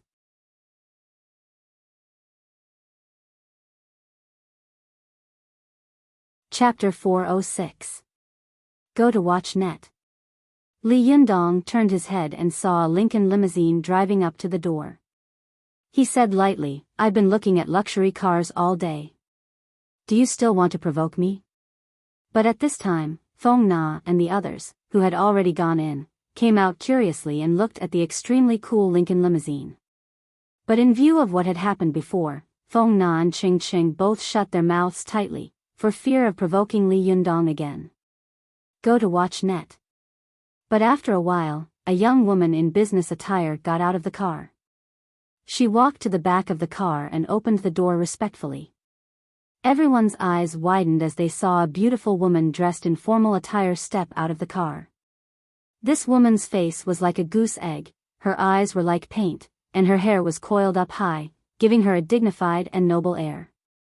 In particular, her every movement revealed the aura of a lady from a noble family, causing the surrounding people to click their tongues and sigh as they tried to guess her identity. Li Yundong was stunned when he saw the woman. He asked curiously, "Isn't this Yin Mengfan, Mr. Yin?" As he spoke, he suddenly understood something and looked back at Zhou Qin. He saw a smile at the corner of Zhou Qin's mouth, but when he looked over, the smile immediately disappeared and she pretended to be surprised. Li Yundong laughed in his heart. He glared at Zhou Qin and said in a low voice, "I'll settle the score with you later." Zhou Qin secretly stuck out her tongue, showing a rare look of a little girl. Su Chan, who was beside her, took her hand and said softly, "Sister Zhou Qin, did you invite Mr. Yin to come?" Zhou Qin hesitated for a moment. She also knew that this kind of thing could not be concealed. However, she was afraid that the little girl would think too much, so she nodded nervously. Unexpectedly, Su Chan was overjoyed. She gave Zhou Qin a thumbs up and said, "Sister Zhou Qin, you are so capable." Zhou Qin was stunned and felt a little ashamed. She smiled slightly and didn't say anything. After Yin Mengfan got out of the car, she looked around with her beautiful eyes. When she saw Zhou Qin, she immediately smiled and was about to walk over. But at this time, there was a sudden cry of surprise behind her. Zhao Yuzhen saw her figure and came up to her. "Yin Mengfan? Mr. Yin?" Yin Mengfan turned around helplessly and said, "Hello, President Zhao." Zhao Yuzhen warmly stretched out his hands. "Mr. Yin, are you also here to support me?" "Good, good, your presence brings light to my humble dwelling. Last time, I specially invited you here, but you said you were busy.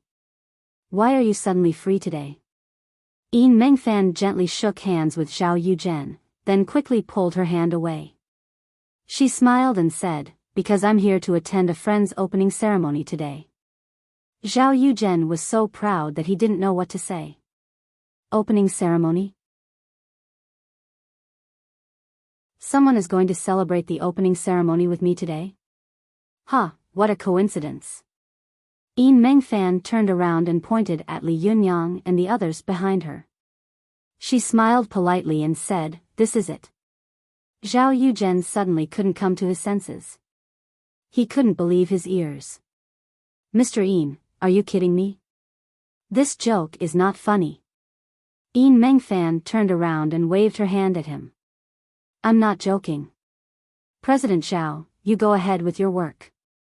I'll say hello to my friends." As she said this, she gracefully walked toward Li Yunyang and the others. Zhao Yogan's face suddenly turned red. He glared at Li Yunyang angrily, as if he couldn't wait to cut off all of Li Yunyang's flesh immediately. Yin Mengfan felt that she had let Zhou Qin down, so she was particularly enthusiastic about Li Yunyang. She smiled and said, "Li Yunyang, not bad. You're young and promising." As she said this, the woman next to her cleverly handed over a 1-foot square gift box.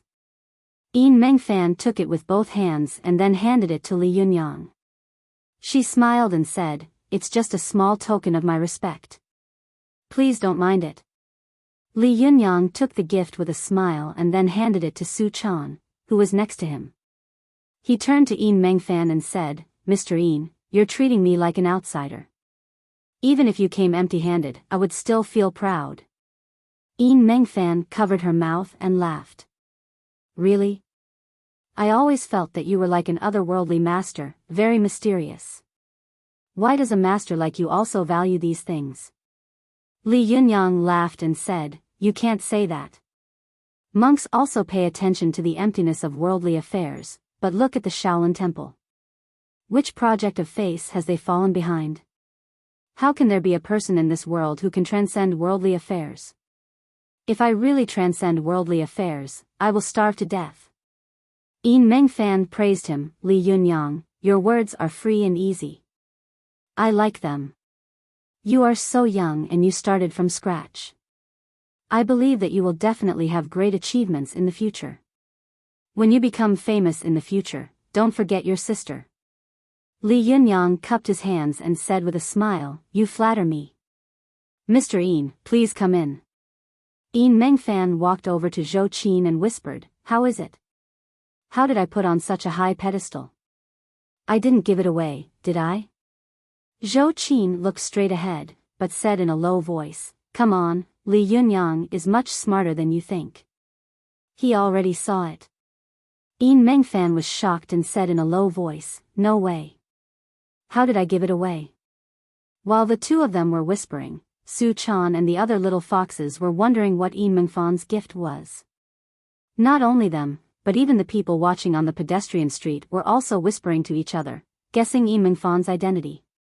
Who is this woman? She's so beautiful. I don't know. She seems to be the boss of a company. The boss of a company? So beautiful. Are you kidding me?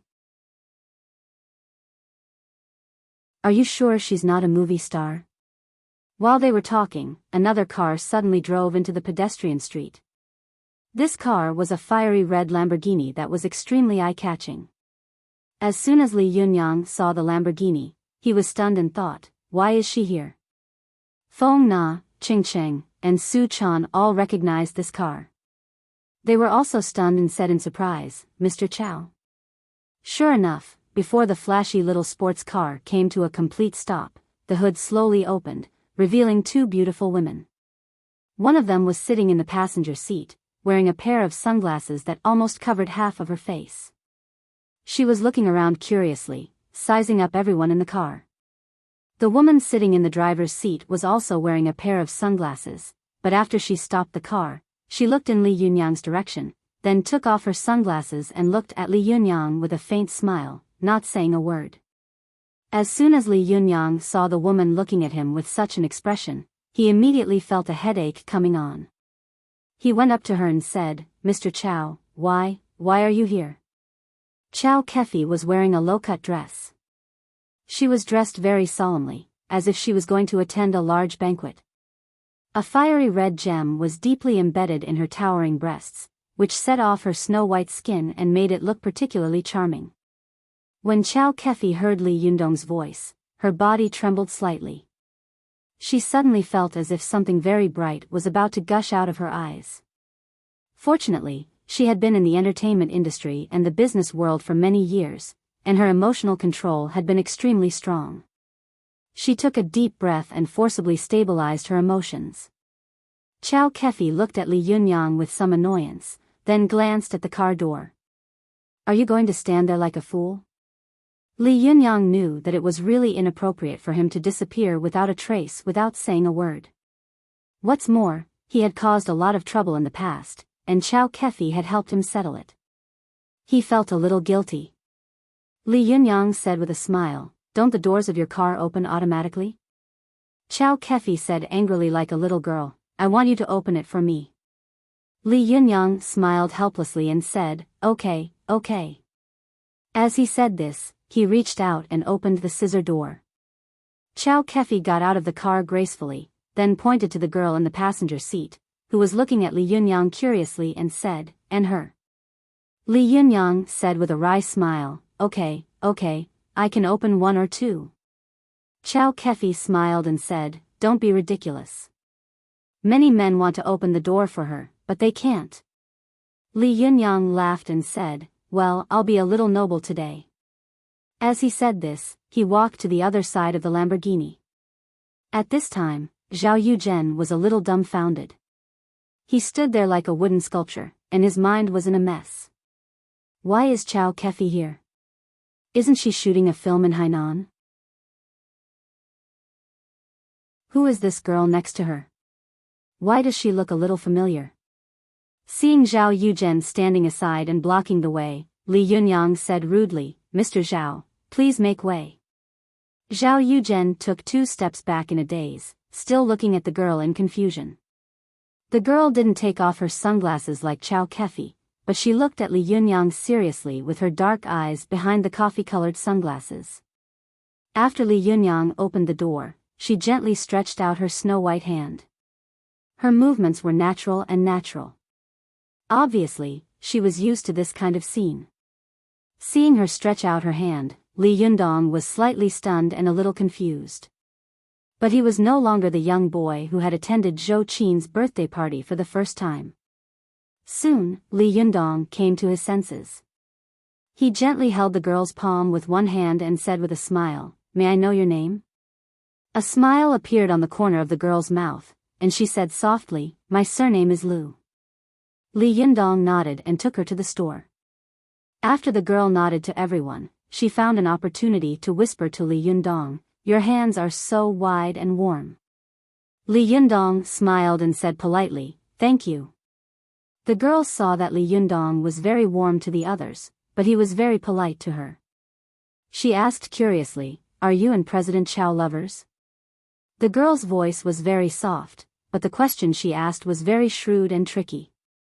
Li Yundong smiled bitterly to himself and said seriously, No.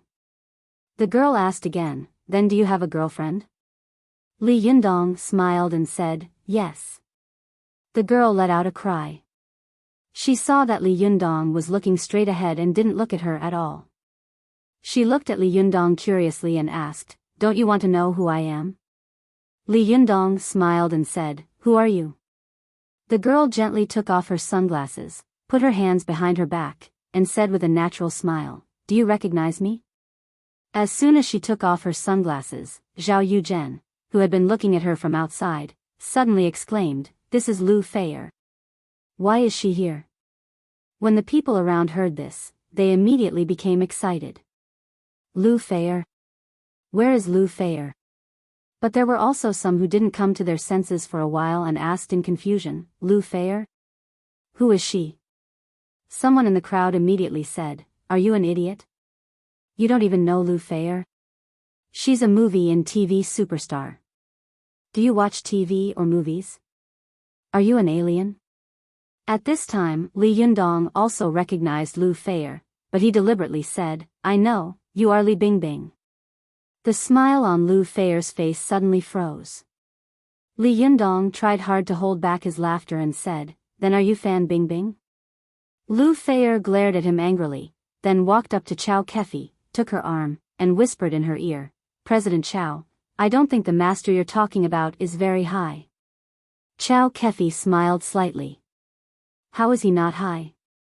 Lu Feier snorted. "Not high at all." Chao Kefi tried hard to hold back her laughter and said, "You'll know how high he is in a while."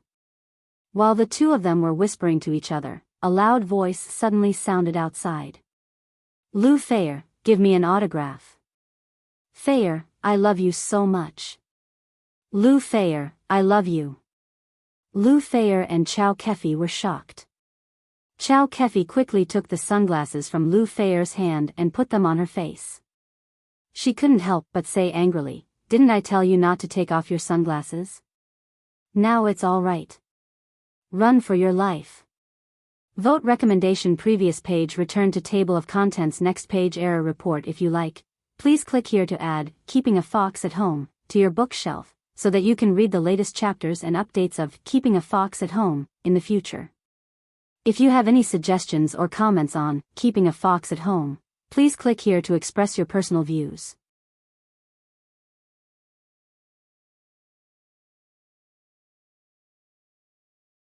Chapter 407. Go to watch net. As Chao Kefi spoke, she pulled Lu Feier and was about to run to the door, but at this time, the door was tightly blocked. Chao Kefi saw that there was a sea of people, and there was no way to go to heaven or to hell. Chao Kefi turned to Li Yundong with a wry smile and said, "Sorry, I've caused you trouble. What should I do? Should I call the police?" Li Yundong smiled slightly. "No, I'll do it." As he said this, he stood at the door unhurriedly and opened his hands to block the way. Go to watch net. Lu Feier looked at Li Yundong's figure with a pale face. She whispered to Chao Kefi, "Sister Chao, what is he doing?" Chao Kefi shook her head blankly. "I don't know." She looked around and saw that Su Chan, Zhou Qin, and the others had covered their ears with their hands, while Zhou Qin was gesturing to Feng Na and Qing Cheng to cover their ears. Although they didn't know why, when Feng Na, Qing Cheng, and the other students saw that all the beauties of the Fox Zen school had covered their ears, they also followed suit. "What's going on?" Lu Feier looked puzzled. Su Chan kindly said to the two of them, "Hurry up and cover your ears. Be careful not to be deafened." Chao Kefi suddenly remembered Li Yundong's roar when he had met the hooligans last time. She quickly covered her ears. However, Lu Feier said with a strange expression, "Is he trying to suppress them with his roar? Is he crazy?" She pointed to the excited crowd outside and said loudly, "What's the use of this? Can his voice drown out so many people?" As she said this, she turned to Chao Kefi and rebuked, "Sister Chao, you've praised this person to the sky. How high is the sky?" "He is as high as the sky. I don't know whether he is high or not, but I think he has a screw loose in his head." As soon as she finished speaking, Li Yundong, who was at the door, suddenly pinched his fingers and shouted a mantra in a low voice, "Hey! The mantra Mahamudra not only hit people with a powerful handprint, but the mantra that gushed out also had an extremely strong deterrent and lethality. If it was shouted out in a loud and resounding voice, it could even instantly shatter people's liver and gall. In order not to cause any harm to these people, Li Yundong deliberately lowered his voice, making it sound low and deep.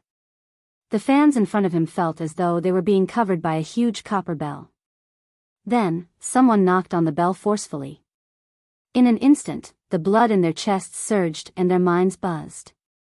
They immediately grimaced in pain and covered their ears, stopping in their tracks. Chow Kefi had been shocked by Li Yundong's roar and almost had a heart attack, so she had covered her ears long ago. However, Lu Feier didn't have time to cover her ears. She screamed. Although she was the first to bear the brunt of the mantra, she still felt as if her chest had been punched and her ears had been hit by a chopstick. Lu Feier quickly covered her ears subconsciously, but there was a buzzing sound in her ears. She saw Chow Kefi looking at her with a face full of concern. Her mouth opened and closed as if she was saying something, but she could not hear a word from Chow Kefi. Li Yundong then uttered the second mantra, Ba. This mantra was like countless bells ringing at the same time. The sound was deep and long. Although it was not ear-piercing, it made everyone feel suffocated and nauseous. Some people gathered at the door shouted in pain, "Stop shouting, stop shouting." Lu Feier had been shaken to the point that the blood in her chest was rolling. At this time, she was shaken again. She curled up slightly in pain, frowned, and looked uncomfortable. She covered her ears tightly and screamed, "Don't shout." But as soon as her voice came out of her throat, it was quickly drowned in Li Yundong's voice, just like many people outside the door. It was like a wave in a raging wave, disappearing without a trace in an instant. Lu Feier soon felt a little out of breath. She breathed painfully. Just as she was about to die from the pain, a hand suddenly came from beside her. This hand rested on her shoulder, and Lu Feier immediately felt that her breathing returned to normal. The painful feeling of suffocation in her chest also disappeared. She turned her head in surprise and saw Zi Yuan, who was as elegant as a fairy, smiling at her and saying, "Are you okay?" Lu Feier subconsciously replied loudly, "I'm fine." But even she couldn't hear her own voice. Lu Feier was shocked and thought to herself, "It's strange. Why can I hear her, but I can't hear myself?" This sister didn't cover her ears. Isn't she afraid of the deafening sound? At this time, Lu Feier finally realized that these things and the people around her were a little strange. She turned her head in surprise and looked at Li Yundong, muttering in her heart, "This guy seems to be a little magical." After a while, Li Yundong finished shouting for the second time, and then he opened his mouth to shout for the third time. The legs of the people at the door had gone soft because of his two shouts. Seeing that he was about to shout for the third time, they were so scared that their legs trembled and they fled in all directions. Seeing that the crowd had dispersed, Li Yundong smiled, turned around, and walked back. He smiled at Lu Feier, who was still covering her ears, and said, "They're gone." Lu Feier looked at Li Yundong with her mouth agape and tongue tied. For a moment, she was speechless. Zhao Yuzhen, who was standing outside the shop and covering his ears, also stared at Li Yundong's back in a daze. The buzzing sound of the mantra was still echoing in his mind. He looked around and found that the street, which had been crowded just now, had become empty. Some of the guests in Zhao Yogan's tea house, who were leaning against the windows, pointed at Li Yundong and whispered to each other. Zhao Yuzhen was still in a daze. A beautiful woman in a cheongsam came out of the shop behind him and whispered a few words in his ear. Zhao Yuzhen answered and said, "I'll go back now. I'll go back now." Just as he was about to turn around, he saw a policeman in uniform coming over. He pointed at the Lamborghini parked at the door and shouted, "Whose car is this? Hurry up and drive it away." Seeing this, Chow Kefi replied loudly, "It's my car.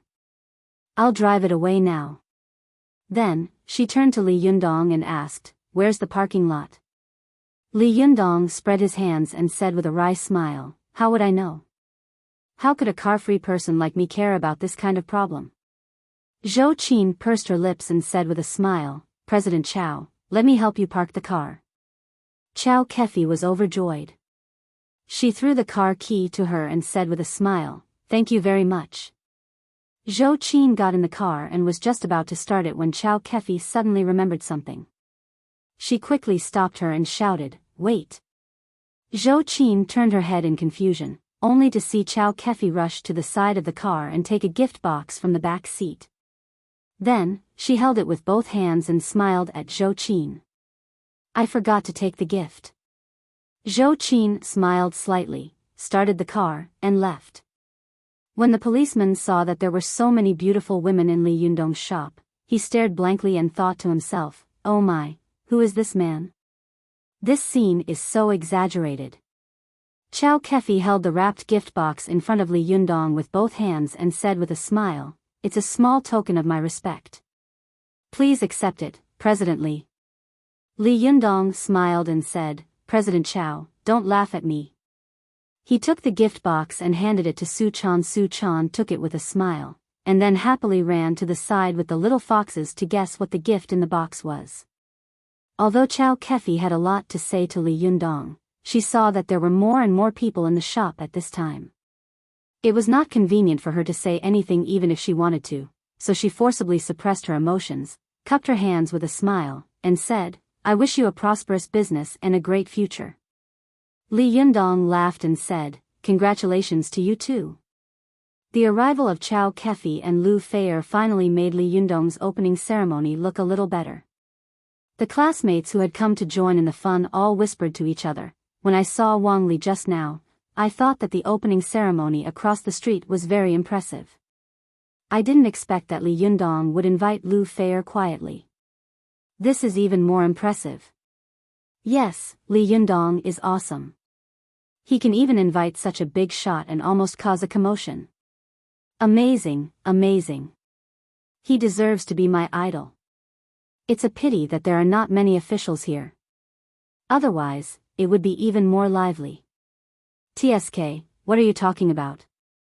How could Li Yundong know those officials? Besides, if the officials really come, what's the point?"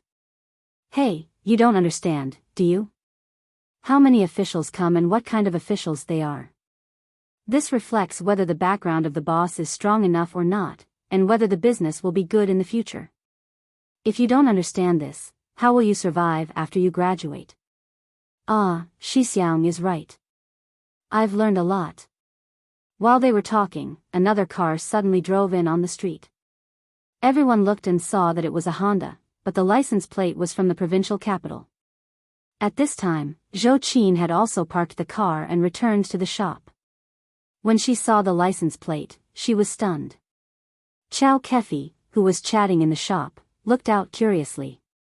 When she saw it, she was shocked and cried out, "Isn't this the car of the provincial party committee?"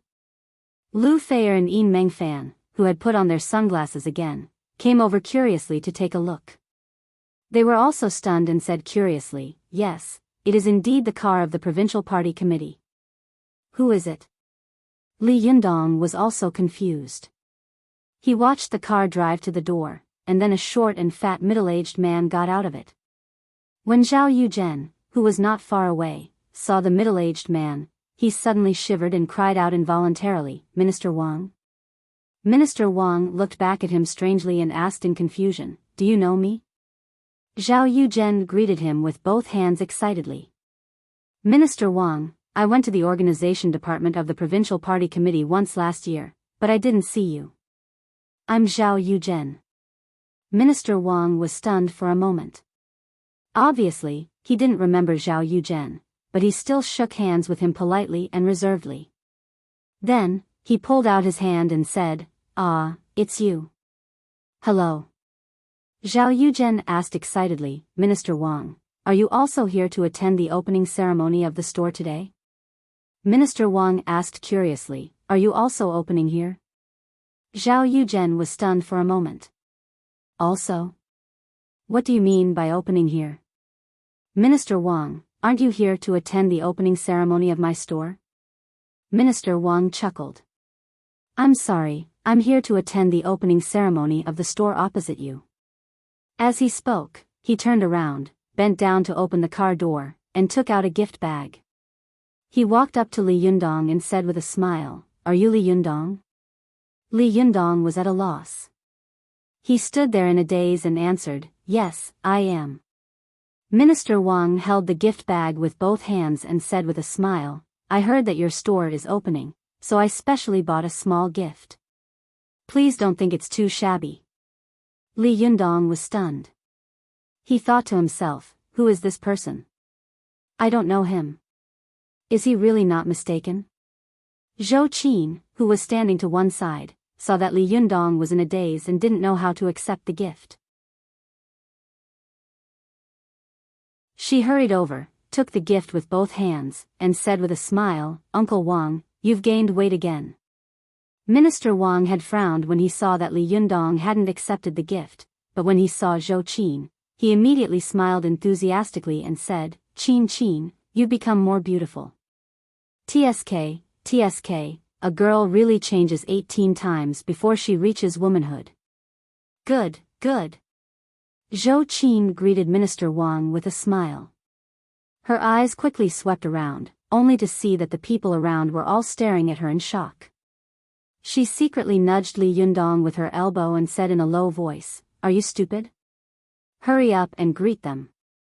Only then did Li Yundong realize that this was most likely a senior official of the provincial party committee who had come because of Zhou Qin.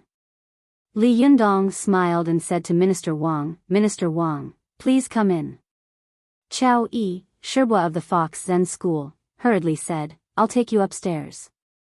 As she spoke, she turned around and led the way, leading Minister Wang upstairs. Lu Feier blinked at this scene and said softly, This Li Yundong has some background. Her words made Chao Kefi and Yin Mengfan, who were next to her, tremble at the same time. Both of them were smart people, and they immediately realized the political meaning behind this matter. Yin Mengfan and Chao Kefi looked at each other and whispered in horror, Has Zhou Kachang recovered? At this time, Minister Wang poked his head out from the stairs on the second floor and said with a smile, I forgot to drive the car away. I came out in a hurry and didn't bring a driver with me. Who will help me park the car? Zhou Qin smiled and said, Uncle Wang, let me do it. Chao Kefi shivered and thought to herself, Oh my god, I actually asked Zhou Qin to park the car for me just now. Damn it. She quickly smiled at Zhou Qin and said, Zhou Qin, let me do it. I was embarrassed to ask you to park the car just now. It just so happens that you're needed here. Don't be so busy. Zhou Qin smiled slightly and gave Chao Kefi a meaningful look. She didn't stop her. Li Yundong didn't react at all. He watched Chao Kefi drive away and whispered to Zhou Qin, Hey, I don't know him. Why did he come to celebrate with me? Did you invite him? The corners of Zhou Qin's mouth curled up slightly. She shook her head and said with a smile, I didn't invite him. He came by himself. Li Yundong glared at her and said, I don't believe you. Zhou Qin smiled and said, I really didn't invite him. If I lie, I'll be struck by lightning. Li Yundong looked at her with a strange expression and said, Forget it, you don't have to make such a harsh oath. I believe you. But who is this guy? Zhou Qin whispered, Wang Ku, the minister of the organization department of the provincial party committee. Li Yundong frowned and was about to speak when he saw another car driving over. It also had the license plate of the provincial party committee.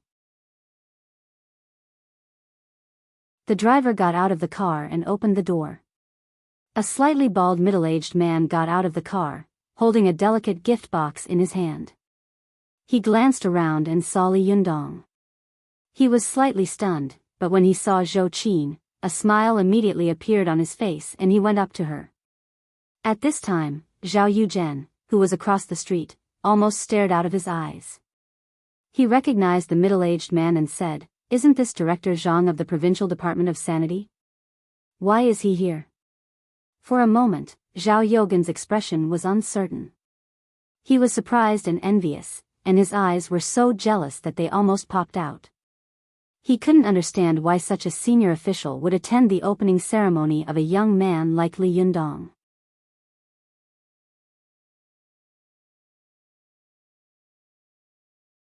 Chapter 408. Go to watch net. Not only did Zhao Yuzhen recognize Director Zhang, but some of the officials and guests in the upper floor of his tea house also recognized him. An official by the window whispered, "The head of the organization department of the Provincial Party Committee is here, and the head of the Department of Sanity is here." Amazing. 2 senior cadres came down at once. What's the background of this opponent? Although Mayor Zhang had been sitting calmly, he was also a little worried in his heart. He thought to himself, should I go to the opposite side and say hello? He was listening to the officials next to him count the guests opposite. One of them said, "Hey, look, it's the car of the Provincial Party Committee. Wow, there's a gold star on his shoulder. Is he a Major General? Hey, isn't that Major General Luo?" When Mayor Zhang heard this, he couldn't help but be slightly moved. He thought to himself, he also has a background in the army? Amazing. Hey, here they come again. This is the car of the Provincial Commission for Discipline Inspection. And behind them is the car of the Provincial Department of Cultural Affairs. Why are there so many provincial officials here? Who the hell are they? As the official cars passed by the door of Li Yunyang's tea house one after another, the guests sitting high in Zhao Yogan's tea house couldn't sit still. They all whispered to each other as if they were sitting on pins and needles. Go to watch net. Hey, do you want to go and have a look? Yes, there are so many bosses here. Can't you just go and say hello? What if he remembers you and gives you a hard time? What will you do then? Bah, do you think they know you? Hey, you can't say that. In China, isn't this the way to be an official? It's better to be careful. Stop talking. Let's see Mayor Zhang. If he goes, we go. At this time, Mayor Zhang was also a little shaken. While he was hesitating, the officials by the window suddenly exclaimed in unison. One of them stammered, "It's the car of the Secretary of the Provincial Party Committee. Mayor Zhang, come and see." At this time, Mayor Zhang could no longer sit still. He stood up, walked to the window, and looked out. Suddenly, he gasped. He saw a middle-aged man in a gray Chinese tunic suit, with some white hair at his temples. This middle-aged man had a dignified face. It was Li Yuanhua, the secretary of the Provincial Party Committee. It really is Secretary Li. Mayor Zhang turned his head and ran downstairs. After running a few steps, he steadied his footsteps and straightened his clothes before quickly walking down the stairs. When the other officials saw Mayor Zhang take the lead, they also looked at each other, got up, and went downstairs. The guests upstairs were not only officials in Tiannan City, but also some business celebrities and second-tier stars in the film and television industry like Wang Li. When they saw Mayor Zhang rush downstairs, they were a little hesitant, wondering if they should go downstairs to take a look.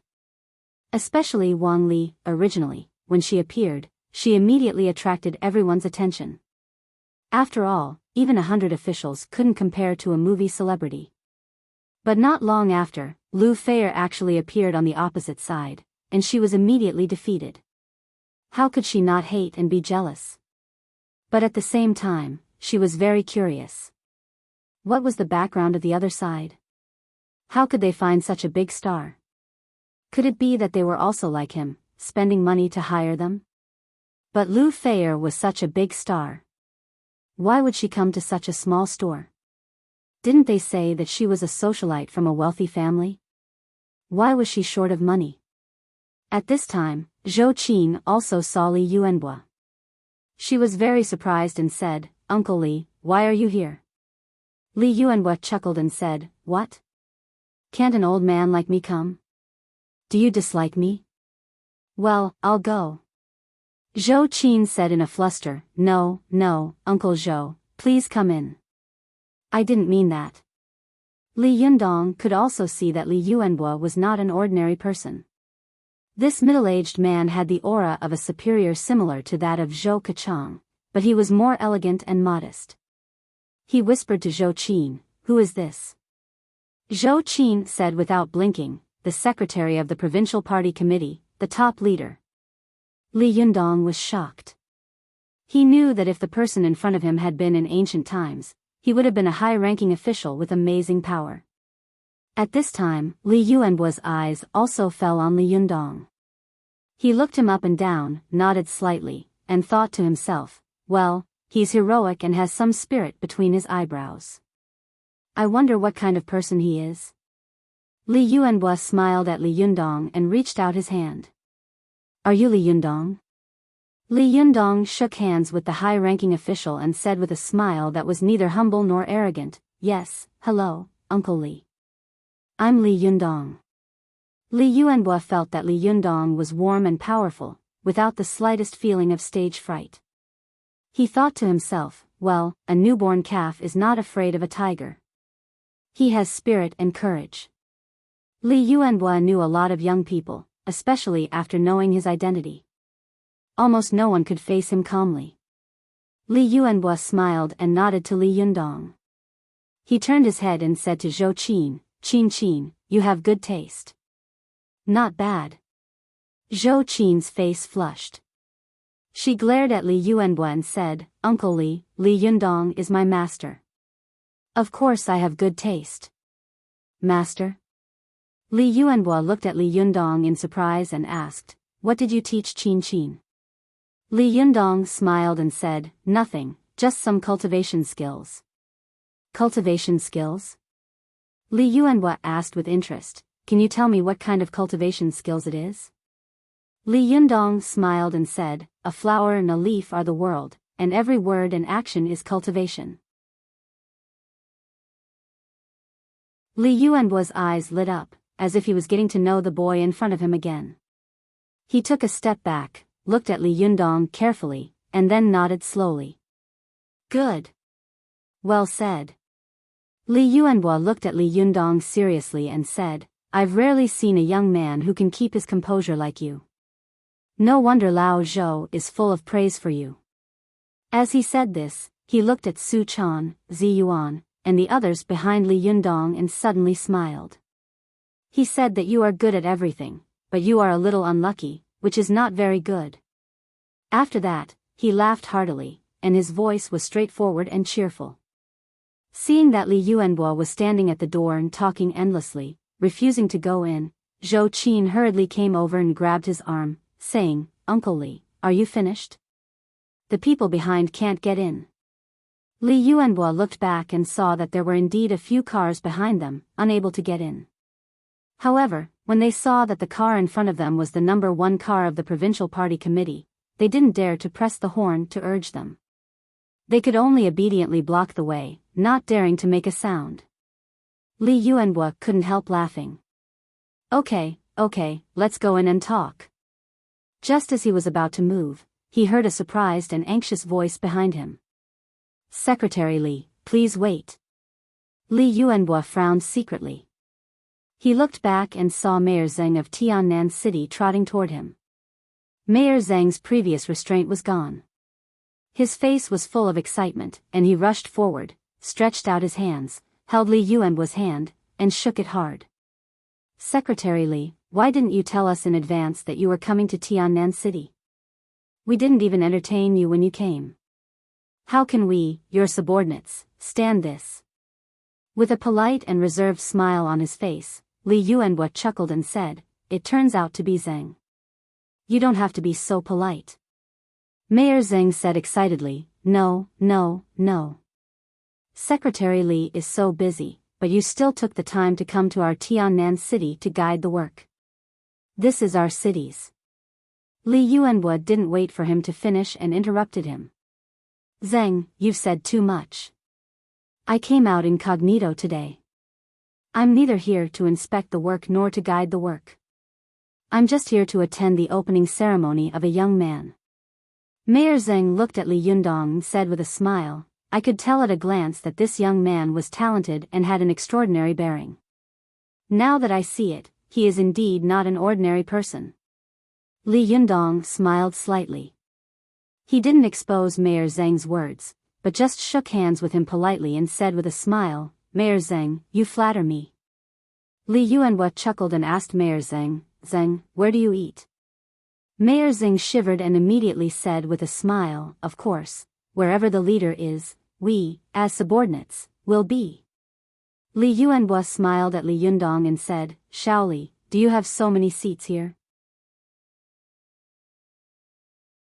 Li Yundong said without hesitation, "Yes, of course." Then, he turned his head and said to Su Chan and the others, "Go and tidy up the tables." Su Chan sighed, then turned around and went upstairs with the little foxes. Zi Yuan, who was standing to one side, tugged at Li Yundong's sleeve and whispered, "There are a lot of people. We didn't expect so many people at the beginning. I'm afraid there won't be enough tables." Li Yundong smiled bitterly and said, "Are we going to drive people out?" Zi Yuan pondered for a moment. Suddenly, the corners of her mouth curled up and she winked at Li Yundong, motioning for him to look outside. Li Yundong followed Zi Yuan's gaze and looked out, only to see Zhao Yuzhen standing at the door of the shop in a daze, his eyes staring straight like a statue. Li Yundong asked in confusion, "What's wrong?" Zi Yuan smiled and said, "There are a lot of tables over there." Li Yundong couldn't help laughing. No way. Would he be willing to lend them? Zi Yuan chuckled and said, "Would he dare not to?" Li Yundong laughed and said, "You're ruthless enough to take drastic measures. But that will offend him to death." Zi Yuan smiled faintly and said, "He's finished.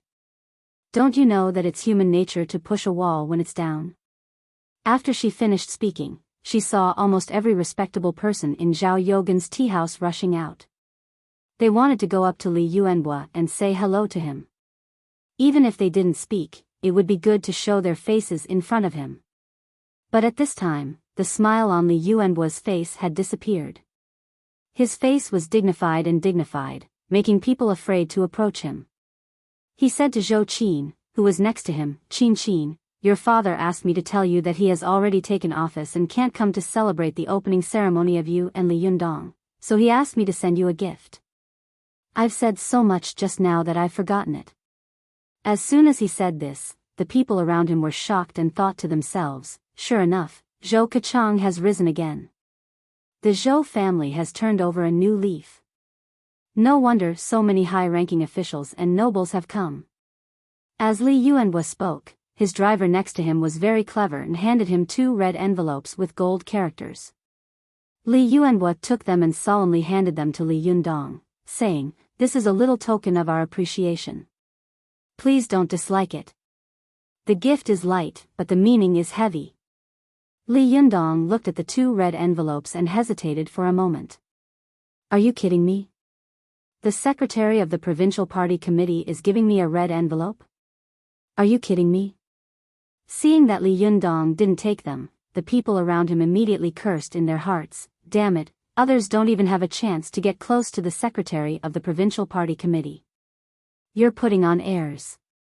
Seeing this, Zhou Qin quickly tugged at Li Yundong's clothes secretly. Only then did Li Yundong take it with both hands and say with a smile, "Secretary Li, please come in." Li Yuanhua chuckled and stepped inside. Mayor Zheng wanted to follow him in, but as soon as he took a step, he suddenly remembered that he was empty-handed. How could he enter the other party's door without any gifts?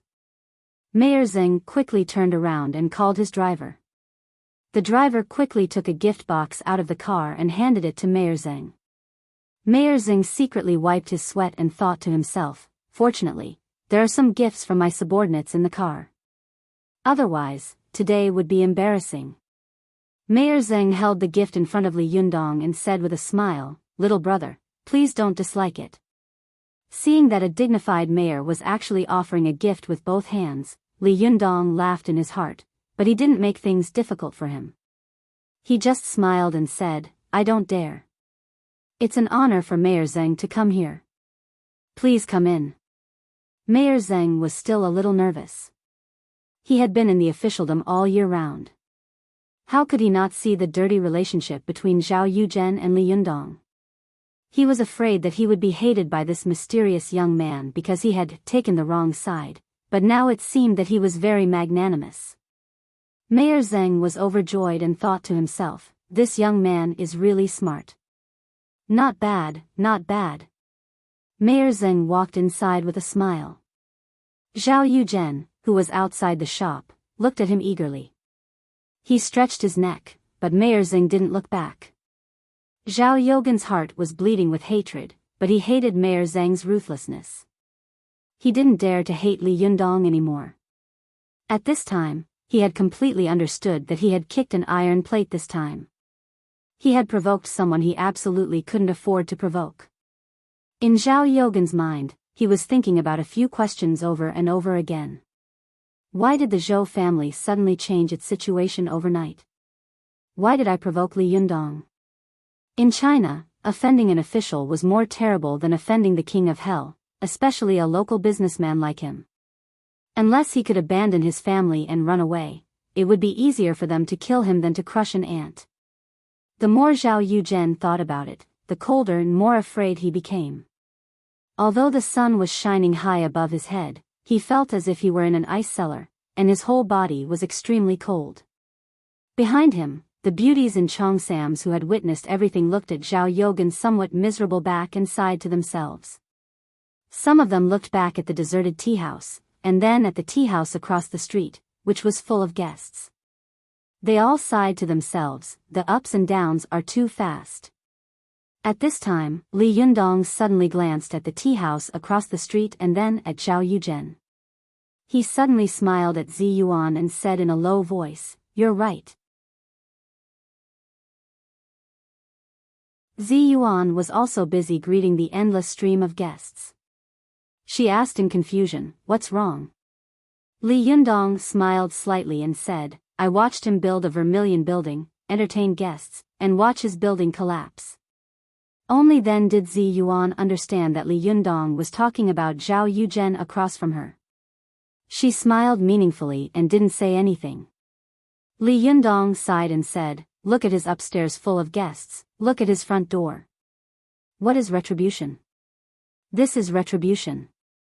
See."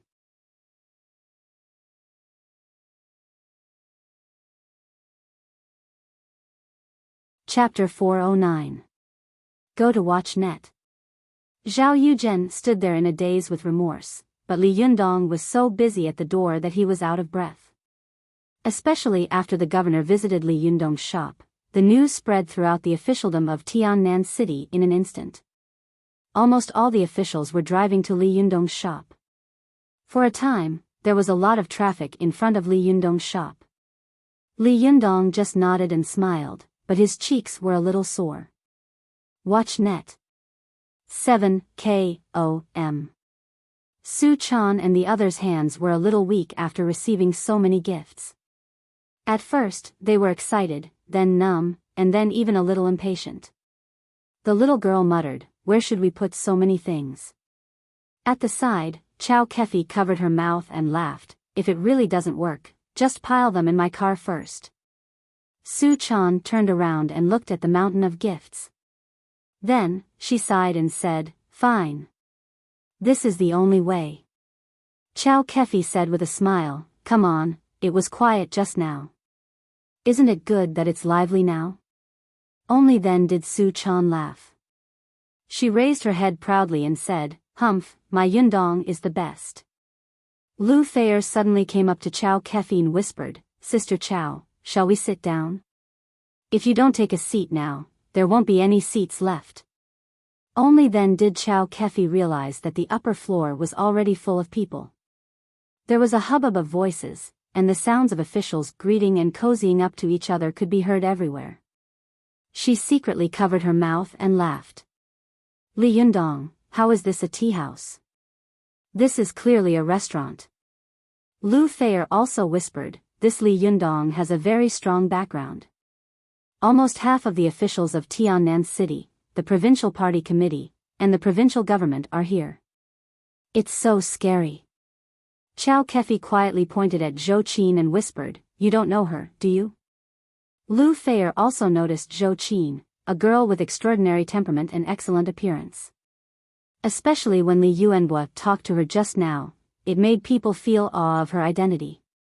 Lu Feier whispered, "The son of an official?" Chow Kefi nodded slightly and whispered, "Do you remember the girl I told you about who jumped off a building for a boy?" Lu Feier's eyes lit up. "Ah.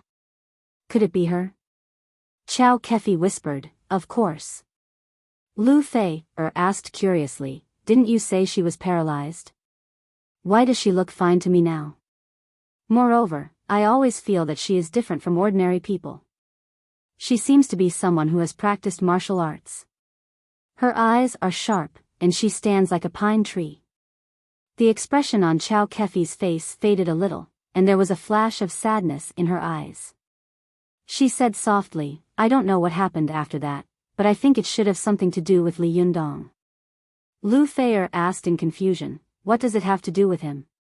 Chow Kefi laughed and said, "Did you forget that I told you that he cured my illness? My life was saved by him." Lu Feier giggled and said, "So Sister Chow is going to devote herself to me?" Chow Kefi's ears turned red and she glared at Lu Feier. "Nonsense. Come on, let's go upstairs. I wonder if there are still seats upstairs." The two of them were whispering. At this time, Chow Kefi raised her head and looked upstairs, only to see 3 pairs of eyes staring at her. It was Chow Yi, Zhuang Yiting, and Lu Yuehong. Chow Kefi saw that the 3 of them were staring at her with their eyes wide open and full of shock. She was stunned and smiled politely at them. Then she lowered her head and muttered to herself, "These 3 people know me?" She felt strange in her heart, but she quickly threw the matter to the back of her mind. At this time, Li Yundong was also busy and shouted to Chow Kefi and the others, "President Chow, I won't greet you anymore. You can find a seat for yourselves."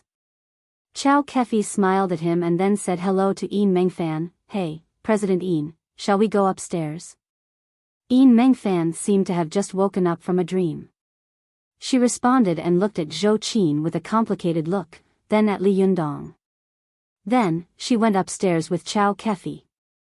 As soon as they went upstairs, they saw Li Yuanbo and the others standing in front of a wooden carving on the 2nd floor with their hands clasped behind their backs, praising it and commenting on it. "Not bad. The knife is vigorous and powerful, and the knife technique is elegant and otherworldly. It's a good foundation." Li Yuanbo kept nodding, his face full of admiration. Chow Kefi, Yin Mengfan, and Lu Feier also glanced at it from the side. They saw that it was a piece of catalpa wood that was nearly 2 meters long and about 2 feet wide. It was carved with a picture of the 8 immortals crossing the sea. The relief on it was vivid and lifelike, as if the 8 immortals would walk down from the wood carving in the next second. Chow Kefi and the others were all knowledgeable people. Their eyes immediately lit up and they praised, "Good, it's really a wonderful work." Lu Feier asked curiously, "Which master did this?" "It's so beautiful." At this time, Wan Hongling, who was busy upstairs, heard them and said proudly, "It was carved by my Shiji." "Your Shiji?" Li Yuanbo, Chow Kefi, and the others all turned to look at her. Wan Hongling did not have stage fright at all. She said, "Yes, is there anything strange about it?" Li Yuanbo smiled and said, "Who is your Shiji? Can you introduce me to her? This is the work of a master. It's amazing. It's really amazing." Wan Hongling glanced downstairs, pointed to Zi Yuan, who was standing side by side with Li Yunyang, and said, "There, that's her." Li Yuanbo looked down and was shocked. "She's so young and so beautiful. How long did she carve it? 1 year? Half a year?" Wan Hongling proudly raised a finger and said, "1 day. 1 day." Li Yuanbo laughed. He shook his head and smiled without saying a word. Obviously, he didn't believe Wan Hongling's words. The surrounding officials also laughed and said, "Little sister, our secretary Li is an expert in this field. You have to prepare a draft when you're bragging." Ruan Hongling glared at the person who had spoken. "Who's bragging? This shop was renovated by us in half a month. If you don't believe me, you can check it out." "Half a month?" Li Yuanhua and the others were slightly shocked and couldn't help looking around. It can be renovated in half a month? Someone looked at the paint on the table and asked worriedly, "Little sister, is the paint dry?" "Some of the paint is poisonous and needs to be left for a while before it can be used." Ruan Hongling snorted. "We don't need these things. These are all highly polished, and we polish them ourselves. The relief you're looking at is the same." This time, everyone was shocked. Li Yuanhua exclaimed, "How did you manage to complete such a large project in half a month?" Ruan Hongling was stunned when she heard this. She thought to herself, "I can't tell you that this wood carving was carved by Sister Zi Yuan with a magical item and polished by my magical item, can I?" Ruan Hongling rolled her eyes and pointed to Li Yunyang downstairs. "You can ask him. He's the owner. He led us to decorate this shop by ourselves." Li Yuanhua was surprised. "Oh? Xiao Li decorated it by himself? Does he even know how to do this?" Ruan Hongling snorted. "He doesn't understand. He's forcing us to do things beyond our abilities. He's making us work so hard every day." This sentence was very ambiguous, and some people couldn't help showing strange smiles on their faces. However, Li Yuanhua was here, so they didn't dare to say anything. They just exchanged very ambiguous glances in private. Li Yuanhua glanced at Li Yunyang, nodded, and praised, "Not bad. You did it yourself and started from scratch. Very good." Then, he turned to Mayor Zheng and said, "Little Zheng, our government should encourage such young people to start their own businesses." Mayor Zheng nodded and said with a smile, "Yes, we will definitely support you." Lu Feier looked around at the exquisite workmanship, antique tables, and chairs, as well as the layout of the shop. She whispered to Chao Kefi, "Sister Chao, I now believe that Li Yunyang is a little bit tall." Chao Kefi pursed her lips and smiled. "More than a little." Yin Mengfan, who had been silent all this time, nudged her and said in a low voice, "Don't stand there and talk. Hurry up and find a place to sit." Chao Kefi looked up and suddenly smiled bitterly. "There are no seats left. They're all full." Yin Mengfan also glared at Chao Kefi and complained, "You're the one standing and talking. I saw an empty seat just now." Lu Feier stuck out her tongue and said in a low voice, "Let's go downstairs and sit down. There are all officials here. It feels so awkward, and some of them are looking at me with dirty eyes. It makes me so uncomfortable." The three beautiful women discussed for a while and then went back downstairs. When they went downstairs, they saw a young man with a camera in his hand saying to a round-faced beauty, "Nana, don't be like this. We are colleagues. Do me a favor." The round-faced beauty was Feng Na. She said to Han Lin in a lukewarm tone, "Han Lin, just treat people the way you talked to them just now. This is the karma you sowed. I can't help you." Han Lin's face changed. He knew that he had offended Li Yundong before. If he went forward rashly, he would definitely not get any benefits. However, if he didn't film the governor, he would definitely be scolded by his father when he went back. He was unwilling to leave, so he stood at the door, his eyes flickering. At this time, Chao Kefi and the others came down. She walked up to Li Yundong, glanced at Han Lin, and asked, "Who is this person?" "A reporter." Li Yundong glanced at Han Lin and the dejected hostess beside him and said lightly, "I don't know him." Chao Kefi nodded and didn't ask any more questions. She said, "Hey, there are no seats upstairs. Let's sit downstairs." Li Yundong smiled and said, "Okay, but there are not many seats downstairs. We didn't expect so many people to come at that time, so we didn't arrange so many tables and chairs." Chow Kefi smiled and said, "Isn't it better to be bustling? It's better than being deserted, right?" As she said this, she pointed to the tea house of Zhao opposite and sighed. "Look, there are still red flowers hanging on the plaque, but there is almost no one in the building. How desolate and desolate." Chow Kefi didn't know about the dirty relationship between Li Yundong and Zhao Yuzhen. Her words were unintentional, but Li Yundong and the others were listening attentively. Li Yundong and Zi Yuan looked at each other and smiled. There was a tacit understanding between them. Zhou Qin, who was standing to one side, suddenly sneered and said, "There must be more guests coming later. These tables and chairs are probably not enough. I'll go to the opposite side and borrow some." At this time, Su Chan was coming down from upstairs. The little girl, who wanted to see the world in chaos, had long hated this disgusting guy opposite her. When she heard Zhou Qin's words, she immediately jumped over with joy, clapped her hands, and said with a smile, okay, I'll help you get them." Zhou Qin was encouraged by Su Chan. Without waiting for Li Yundong to agree, she turned around and left.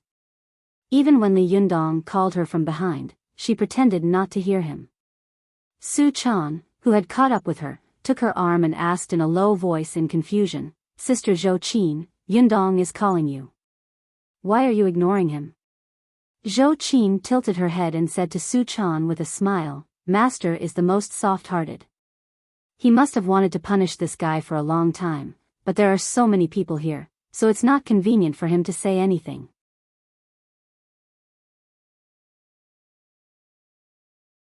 So as long as I turn around, I won't be able to help him vent his anger." Su Chan suddenly understood.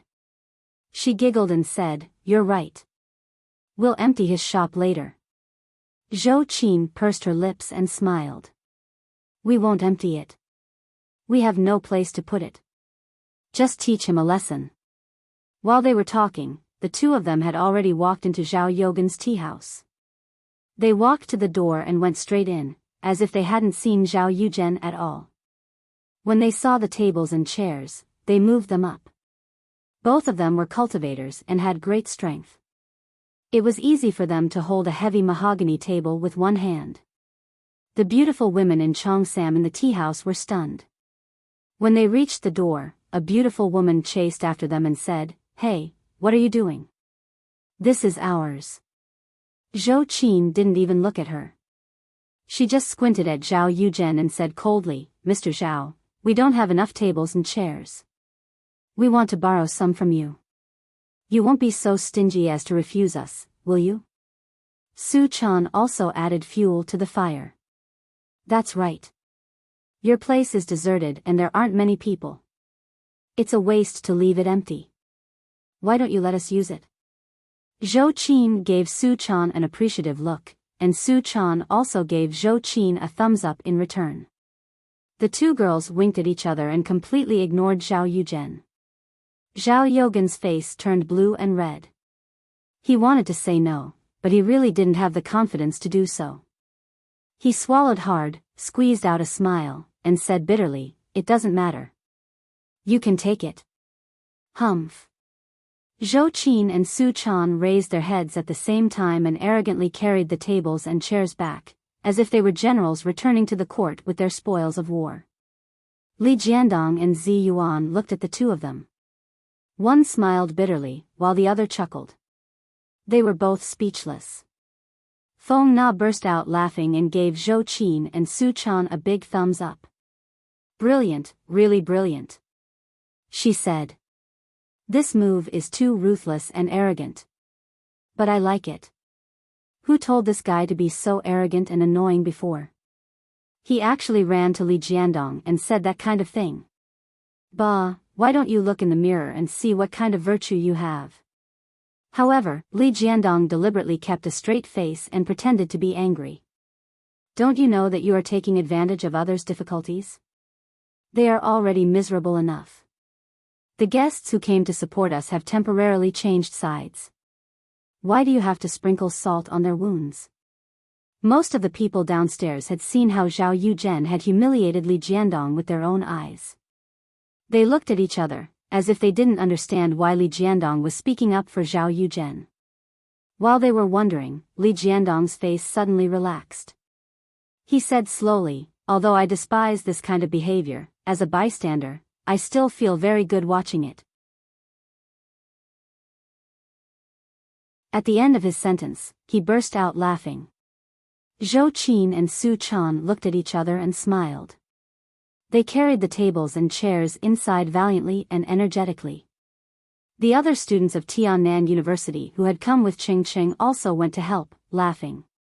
Feng Na scolded Li Jiandong with a smile. "Li Jiandong, what you said just now was really unkind. Do you mean that you are the good guy, and Zhou Qin and Su Chan are the bad guys?" Zhao Yuzhen, who was sitting opposite, clearly heard Feng Na's words. He felt as if his heart was being squeezed fiercely, and a stuffy feeling was suffocating in his chest, making him so uncomfortable that he could hardly breathe. He was angry, afraid, hateful, and wronged. As the boss of a company, how could he be humiliated like this? How could he bear it? It was bad enough that the other party had stolen his limelight, but he had even stolen his guests. Not to mention the guests, they even wanted to take away the tables and chairs in his shop. This was not the way to bully others. The more Zhao Yuzhen thought about it, the more painful and sad he became. Finally, he couldn't help but howl. Hearing Feng Na's words, Li Jiandong chuckled. Just as he was about to speak, he suddenly heard Zhao Yuzhen cry. He turned his head and saw Zhao Yuzhen kneeling on the street with tears streaming down his face. He cried loudly, "Oh my God, I've seen bullies, but I've never seen such a bully." You're tuning into the Biyao's Wuxia Chronicles YouTube channel. Don't forget to subscribe and join us on this journey to catch the most captivating stories.